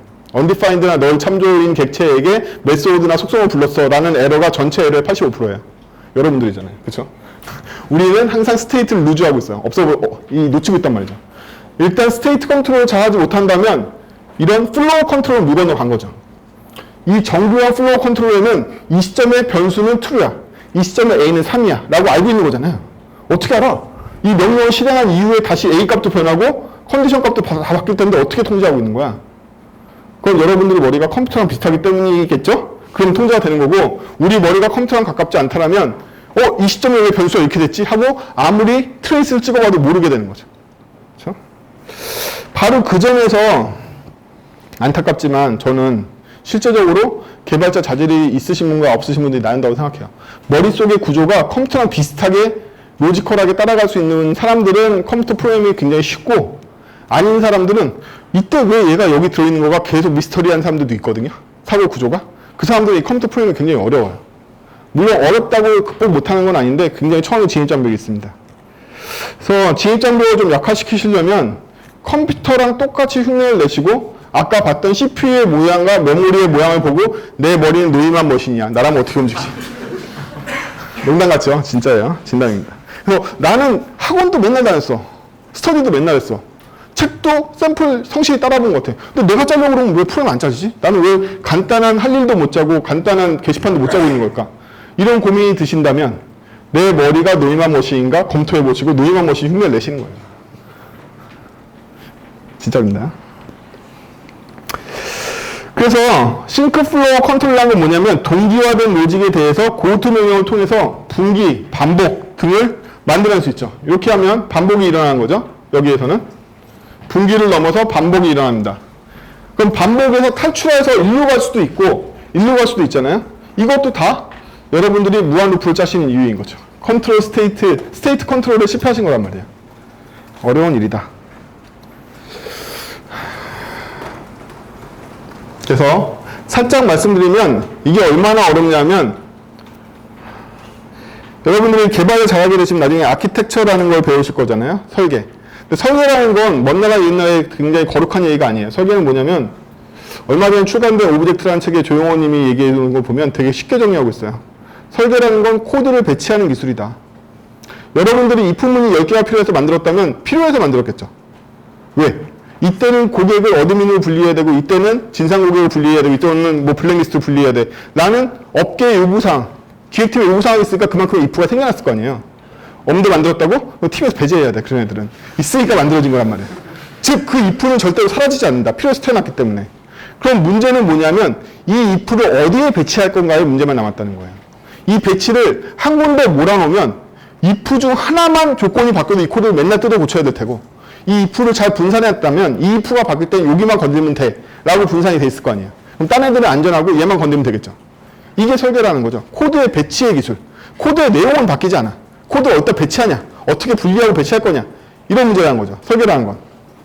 그럼 이 설계를 깊이 배우시면 결국에는 두 가지로 귀결돼요. 거짓말 같으면 오브젝트라는 책의 마지막 장에 보시면 딱 두 가지로 귀결하고 있습니다. 실제로도. 저도 동의해요. 뭘로 귀결하냐면 DIP와 IOC라는 걸로 귀결한단 말이에요. DIP라는 건 의존성 역전이라는 거고 IOC는 제어 역전이라는 거예요. 의존성 역전이라는 건 뭐냐면 제가 어떤 구체적인 사안에 의존하지 않고 추상적인 거에 의존하겠어 라는 거예요. 어렵죠? 어렵지만 수업 내용 내내 그걸 배울 거기 때문에 그렇게 어렵지 않을 거예요. 이 조건이 필충 조건으로 미리 깔려서 전제 조건이 된다면 여러분들은 드디어 제어 역전이라는 걸 할 수가 있어요. 얘를 구체적인 상으로 바라보지 않고 추상적인 상으로 바라봤으니까 여기 자리 추상적인 어떤 행동을 할 걸로 제가 제어문을 짠다라면 얘가 추상적인 행동을 하건데 이 추상적인 행동은 이렇게밖에 못 움직여. 뭐 이런 거죠. 네가 길고 날아봤자 프론트엔드 개발자면 이렇게밖에 안 할걸? 이렇게 하면 여러분들은 동감 못 하시죠? 예를 들면 얘가 백엔드 개발자라면 뭐라고 얘기해봤자 그냥 제이슨을 되게 단순하게 던지고 우리한테 다 알아보러 오겠지? 뭐 이렇게 생각이 드실 거 아니에요. 그쵸? 다들 동의하실 거 아니에요? 얘가 백엔드 개발자면 절대로 뷰 모양대로 제이슨을 줄 리가 없어. 대충 던질 거야. 이렇게 생각하시잖아요. 백엔드 개발자 누가 와도 그렇게 생각할 거야. 여러분들한테는. 그런 거죠. 추상적으로 바라본 거란 말이에요. 백엔드 애들은 이 새끼다. 뭐 이렇게 본 거잖아요. 그렇게 본 거잖아. 그게 바로 추상화란 말이에요. 걔네들은 하는 짓이 뻔해. 그러면 나는 어떻게 해야 된다? 어차피 걔네들한테 API를 수신하고 나면 그 받아온 제이슨 가지고 지지고 볶고하는 데만 코드가 이만큼 들어가겠지라고 예상하고 계시잖아요. 그쵸? 그러면 우리는 여기서 한 단계 더 나가보자는 거야. 어떻게 더럽게 주는지, 어디까지 더럽게 주는지 생각해보자는 거야. 얘는 더럽게 주는데 패턴이 있어. 얘는. 그러면 그 패턴 따라서 거의 모든 API는 이런 전처리를 거치면 일단 절반은 해결돼. 뭐 이런 거도 할 수가 있겠죠. 그럼 거긴 공통 로직을 뺄 수 있을 거 아니에요. 그 안에 뭐가 있냐면 이런 애들이 들어있다는 거예요. 제어 로직이 들어있어요. 제어라는 건 뭐냐면 제어, 한국말로 컨트롤이고 뭘 제어하는 거다? 플로우 컨트롤. 플로우 컨트롤 뭘 포함하고 있다? 스테이트 컨트롤을 포함하고 있단 말이에요. 이 구문 하나로 많은 API의 동작의 절반을 쳐낼 수가 있을 거 아니에요. 이걸 통해서 우리가 뭘 할 수 있냐면 어려운 제어 구문 하나로 여러 개의 상황들을 처리했다는 거죠. 이게 제어 역전이에요. 그래서 우리가 도달하고 싶은 건 결국에는 제어문이 너무 어렵고 플로우 컨트롤이나 스테이트 컨트롤이 너무 어렵기 때문에 이거 한 군데서 다 하고 싶어. 이게 설계의 궁극적인 목적이란 말이에요. 이거를 제어의 역전. 각각의 특별한 상황마다 제어를 하지 않고 제어를 하는 걸 하나로 두고 얘네들 다 똑같은 눈으로 보겠다는 거죠. 역전시킨 거란 말이죠. 그래서 제어 포인트를 한 군데만 두고 나는 제어문 잘 못 짜니까 이거 하나 짠 걸로 다 버틸래. 이게 IOC란 말이죠. 결국에 우리는 제어 역전에 도달하고 싶은데 제어 역전에 되려면 얘들 한동으로 거기 그냥 천사 같은 백엔드 개발자 하면 섞여 있으면 곤란하잖아요. 얘는 우리한테 제이슨을 주면 그거 제이슨 뿌리면 뷰야. 이건 천사 같은 애 했으면 곤란하단 말이지. 왜냐면 우리가 만든 제어 역전 시스템에 얘걸 넣으면 안 돌아. 안 되는 거죠. 다 그냥 스키면 다 그런 애들인 게 나은 거죠. 그래서 이게 뭐부터 해야 된다? 의존성 역전. 즉 구체적으로 한 명 한 명 백엔드 개발자를 보지 않고 얘는 다 똑같은 놈이 이렇게 볼 수 있는 눈이 필요하고 그렇게 똑같은 놈들을 봤다라면 이걸 처리하는 로직 하나만 짜는 거. 컨트롤 로직을 하나만 짜는 거가 제어 역전이란 말이죠. 여기에 도달하고 싶은 거예요. 저희 설계적 목적은 쉽게 설명하면. 근데 이거를 하려면 너무 어려우니까 아니 백엔드 개발자들은 쉽게 그룹핑이 되지만 여러분들이 당면에 있는 여러 가지 컴포넌트의 상황들을 어떻게 그룹핑해야 되는 거지? 어떻게 제어 포인트를 하나로 통일할까? 이런 거에 대한 훈련들이 많이 필요하니까 여러 가지 생각하는 방식이나 훈련 방법들이 나와 있는 것 뿐입니다. 나중에 다하게 되면 다 그걸로 보여요. 자, 플로우 컨트롤 외에도 서브 플로우라는 개념을 만들어냈어요. 반성하셔야죠. 60년대에 다 만들어진 겁니다. 배정고소에서 이미 다 만들었어요. 이런 것들. 우리는 1960년대 선배들이 못 따라잡고 있습니다. 지금도. 자, 이 플로우를 보면 아예 메인 플로우에 있는 명령이 아니라 명령어 세트가 저쪽 메모리 밑에 어딘가 이렇게 블록으로 들어가 있는 거죠.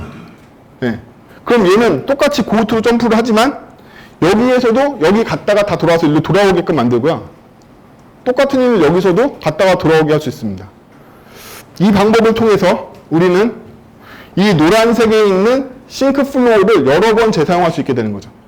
이게 바로 여러분들이 보시는 함수라는 형태를 사용하시면 실제 메모리에 있는 명령어 세트는 저런 식으로 구성이 되겠죠? 이걸 우리는 서브 루틴이라고 불러요.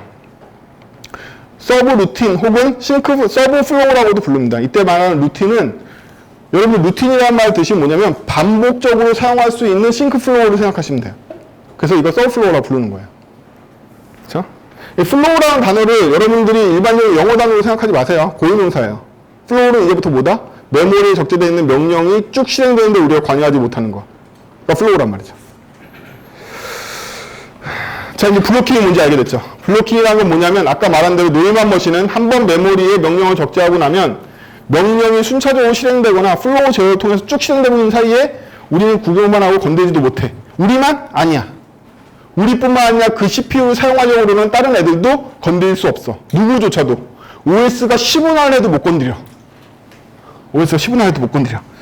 명령 세트가 실행돼야 되니까. 그래서 10분 안에 건들 수 있긴 하죠, OS가. 어쨌든 싱크 플로우가 실행되는 동안에 다른 일을 할 수 없는 현상을 얘기합니다. 다른 일이란 건 그 CPU가 다른 일을 할 수 없는 현상을 얘기해요.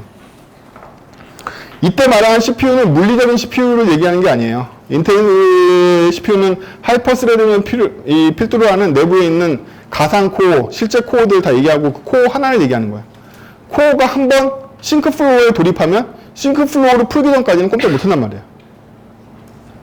이렇게 생각하면 노이만 머신은 지금 되게 후졌죠.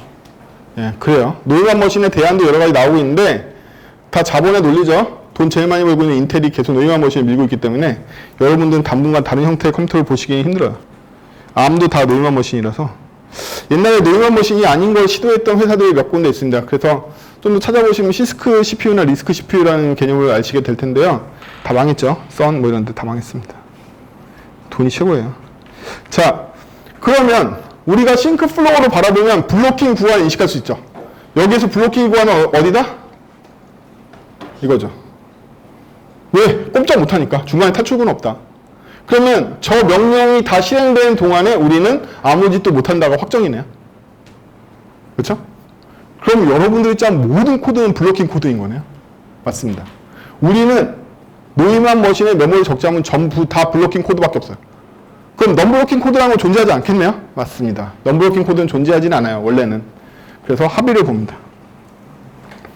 블로킹이라는 건 무조건 존재해. 왜? 노이만 머신은 명령을 메모리에 미리 적재하고 순차적으로 실행하는 걸 우리 꼼짝 못하니까 무조건 존재해. 그러면 우리가 할 수 있는 일은 뭐다? 블로킹의 구간을 줄이는 거죠. 조금만 해. 조금만 해. 어떻게 하면 조금만 할까요? 제일 단순한 방법. 아니, 싱크 플로우 줄이면 되잖아. 무슨 명령을 7개나 실행해. 야, 4개만 실행해. 이러면 되죠. 그럼 시간이 7분의 4로 줄잖아요. 그쵸? 아니, 그럼 3개의 명령은 원래 쓸데없는 거였어? 이러면 걔하고 우리 팀원 하면 안 돼요. 잘라야 돼, 걔는. 원래 7개가 필요했을 거 아니야. 그럼 우리는 3개를 자르는 방법은 좋지만, 그거는 멍청한 애가 껴있거나 아니면 잘라야 되는 애가 껴있을 때만 가능한 거고, 실제로 이 방법을 쓸 수는 없다는 얘기죠. 원래 7개가 필요하니까. 그러면 우리가 할 수 있는 방법은 다른 스레드, 현재 코어 말고 다른 코어한테 싱크 플로우의 일부를 나눠주는 방법이 있을 거예요. 그게 바로 이 방법인 거죠. 내가 처리해야 될 3개를 다른 스레드를 노란색으로 좀 표현했어요. 메인 라인에 있는 코어는 4개만 처리하고 이때 다른 스레드한테 3개 처리하고 위임해버리는 방법이 있을 거예요. 그러면 저희는 결과적으로 현재 스레드에서는 4개를 처리하니까 조삼모사 같다고? 맞아요. 현재 스레드 할 일이 줄이면 다른 스레드 할 일이 늘어납니다. 어쨌든 여러분만 빨리 퇴근하면 되잖아요. 야근 안 하고. 그럼 여러분들이 일을 빨리빨리 남들한테 나눠주고 자기 거 줄이면 되잖아요. 똑같은 원리입니다. 어쨌든 그래서 이 방법을 쓰면은 이 스레드는 빨리 풀려난단 말이에요. 근데 우스운 게 이게 농담이 아닌 게 실제 컴퓨터에서는 빨리 풀려나야지 유리한 스레드가 있고 늦게 풀려나도 괜찮은 스레드가 있단 말이죠. 그래서 현대 대부분의 OS는 빨리 풀려나야지만 되는 스레드를 지정하고 있어요. 그 이름도 대부분 다 통일되어 있는데 메인 스레드라고 부릅니다. 그래서 우리는 개발자로서 어떤 책임을 갖고 있냐면 프로그램을 실행할 때 어차피 조삼모사잖아. 여기 7개 있으나 3개, 4개 있으나 똑같은 거 아니야? 이렇게 생각하면 안 돼. 메인 스레드에서는 되도록이면 많이 줄이고 메인 스레드가 아닌 곳으로 보내야 돼. 여러분들의 책무예요. 무조건 하셔야 되는 일이에요. 왜냐하면 OS를 비롯해서 모든 시스템들은 메인 스레드를 조금만 쓰기를 바라고 메인 스레드를 OS가 점유하길 바라요. 왜일까요? 전화가 오면 여러분들이 아무리 재밌는 게임을 만들어서도 다 실행 취소하고 여러분 전화를 받을 수 있어야 되잖아요. 제어권을 보다 더 중앙에서 갖기를 원해요. 그럼 여러분들은 훨씬 더 블로킹을 조금 할 책임이 있는 거예요.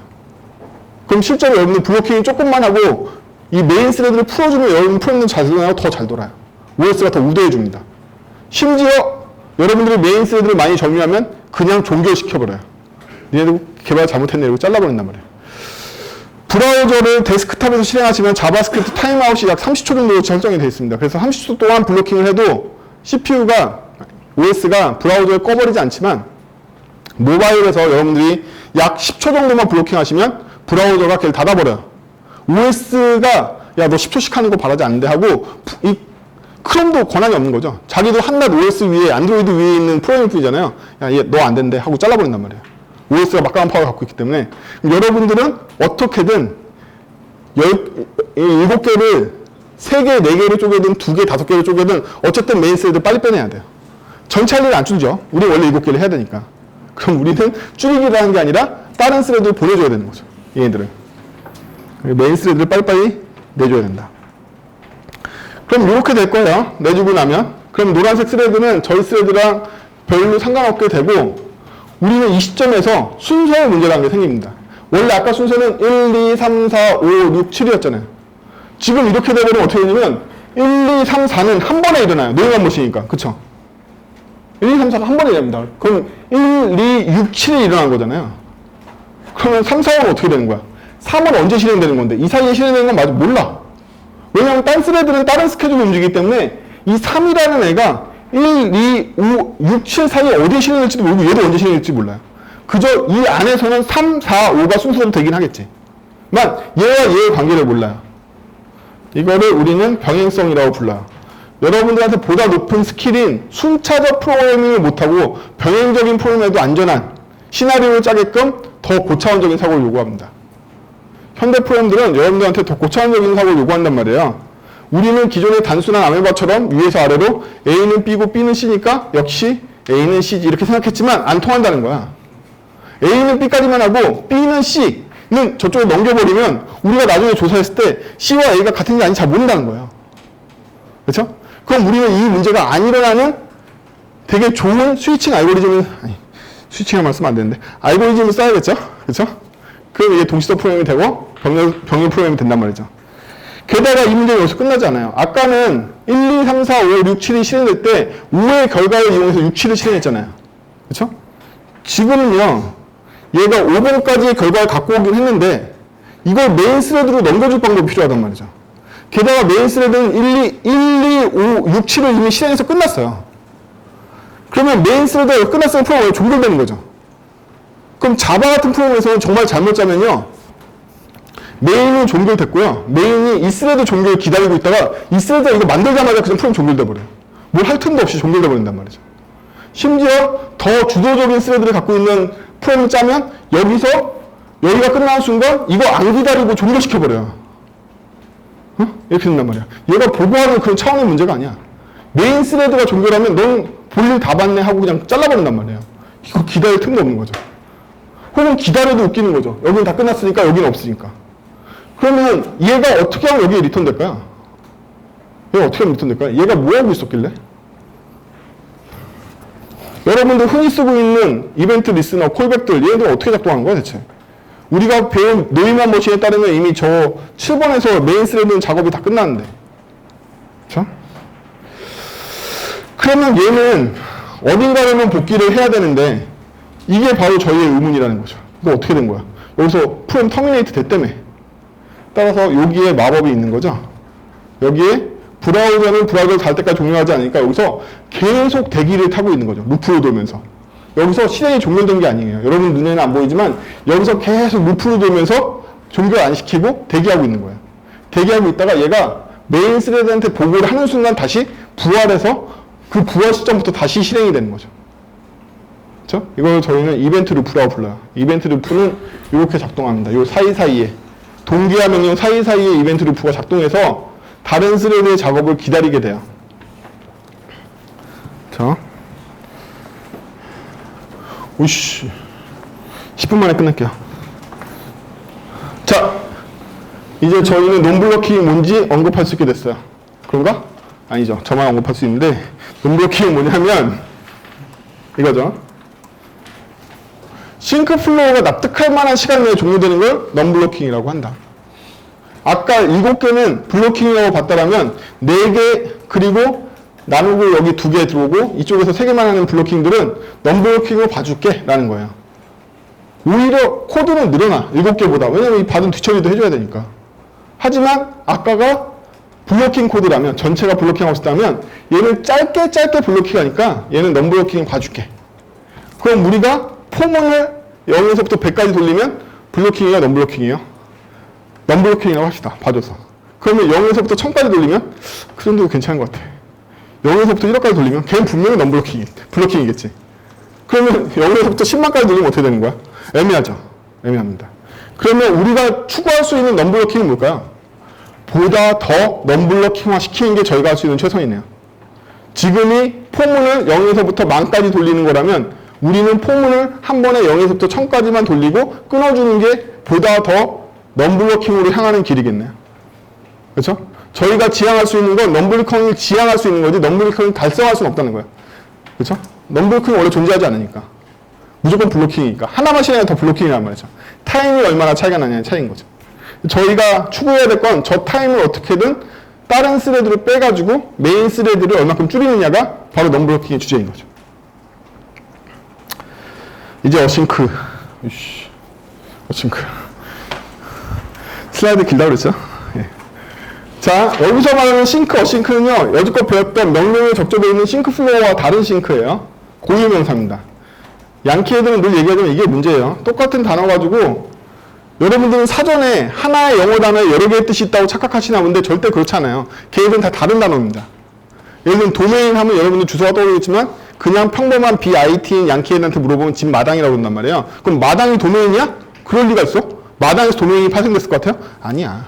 마당이라는 단어가 있고 도메인이라는 단어가 있는데 비슷한 걸 똑같이 음차를 해서 쓰는 거란 말이에요. 걔네들은.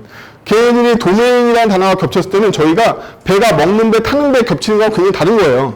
걔는 의도적으로 도메인이라는 그 음가를 가진 단어를 여기 단어로 쓰고 여기 단어로 쓰고 고유명사 다 따로 쓰는 거란 말이에요. 그럼 이때 나온 싱크, 어싱크도 아까랑 비슷한 단어지만, 아니 똑같은 단어지만 전혀 다른 뜻으로 쓰고 있는 단어예요. 이 컨텍스트에서는.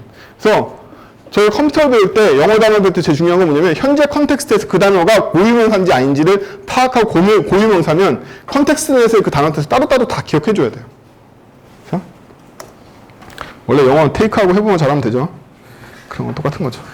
여기서 말하는 싱크라는 건 뭐냐면 노이만 머신의 그 명령어가 적절된 게 아니라 어떠한 서브루틴이 값을 즉시 반환하는 걸 싱크라고 불러요. 그럼 저희가 함수를 쌌는데 리턴 값을 이용하고 있다. 이러면 다 싱크 함수겠네요. 그렇죠? 우리가 함수를 짰어. 그러면 인자로 A, B를 받아가지고 결과로 A 플러스 B를 리턴해. 리턴으로 바로 나와. 이렇다는 얘기는 싱크 플로우의 일부가 돼서 실행할 수 있다는 얘기죠. 아까 봤던 서브루틴 갔다 오는 걸 실행할 수 있다는 얘기잖아요. 즉 현재 메인 스레드에서 싱크 플로우 내에서 실행이 되는 거죠. 깨먹지 않고. 그럼 다양한 장점이 있죠. 순서가 맞아. 메모리 플로우가 스테이트 플로우가 일치해. 뭐 이런 여러 가지 장점들이 있잖아요. 그래서 이 싱크의 로직을 깨먹지 않는다는 뜻은 뭐냐면 서브루틴이 즉시 리턴하는 경우를 얘기해. 서브루틴이 싱크 플로우를 태우고 바로 리턴하는 경우를 싱크라고 부릅니다. 그럼 어싱크는 서브루틴이 즉시 값을 반환한다 안 한다가 중요한 게 아니라 서브루틴이 반환을 했든 안 했든 그 결과값이 우리가 원하는 값이 아니야. 이게 중요한 거예요. 여기서 많이 오해를 한단 말이에요. 예를 들면 여러분이 짜신 함수가 프라미스를 리턴했어. 그럼 걔는 즉시 프라미스 객체를 리턴했으니까 싱크 함수? 아니야. 왜? 걔가 리턴한 건 프라미스인데 우리가 원하는 건 값이었잖아. 프라미스 안에 있는 값이잖아. 그럼 걔는 싱크 함수가 아닌 거예요. 왜? 프라미스를 받고 그 밑에다가 프라미스 값을 이용해서 뭘 쓸 수가 없으니까. 싱크로지에서 벗어났단 말이야. 그렇죠? 즉 우리가 원하는 값을 즉시 리턴하지 않는 모든 애들은 다 어싱크 함수인 거죠. 그게 백그라운드 스레드를 썼냐 안 썼냐 이런 건 중요하지 않아요. 우리가 싱크 플로우 안에서 쓸 수 있는 값을 즉시 리턴하는 애들은 다 싱크 함수인 거고 우리가 즉시 쓸 수 없는 값을 리턴했어. 이러면 다 어싱크 함수인 거예요.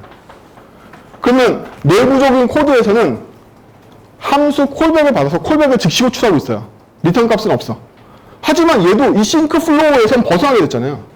그쵸? 이 콜백 플로우로 넘어가 버리지 밑에 원래 얘를 부르고 있던 싱크 플로우에서 벗어난단 말이에요. 우리가 싱크 플로우에서 콜백 함수에 넘어가는 값을 캐치할 수가 없잖아요. 그쵸? 그래서 우리가 원하는 값이 즉시 리턴되지 않는 모든 케이스는 다 어싱크인 거예요. 싱크, 어싱크의 개념이에요.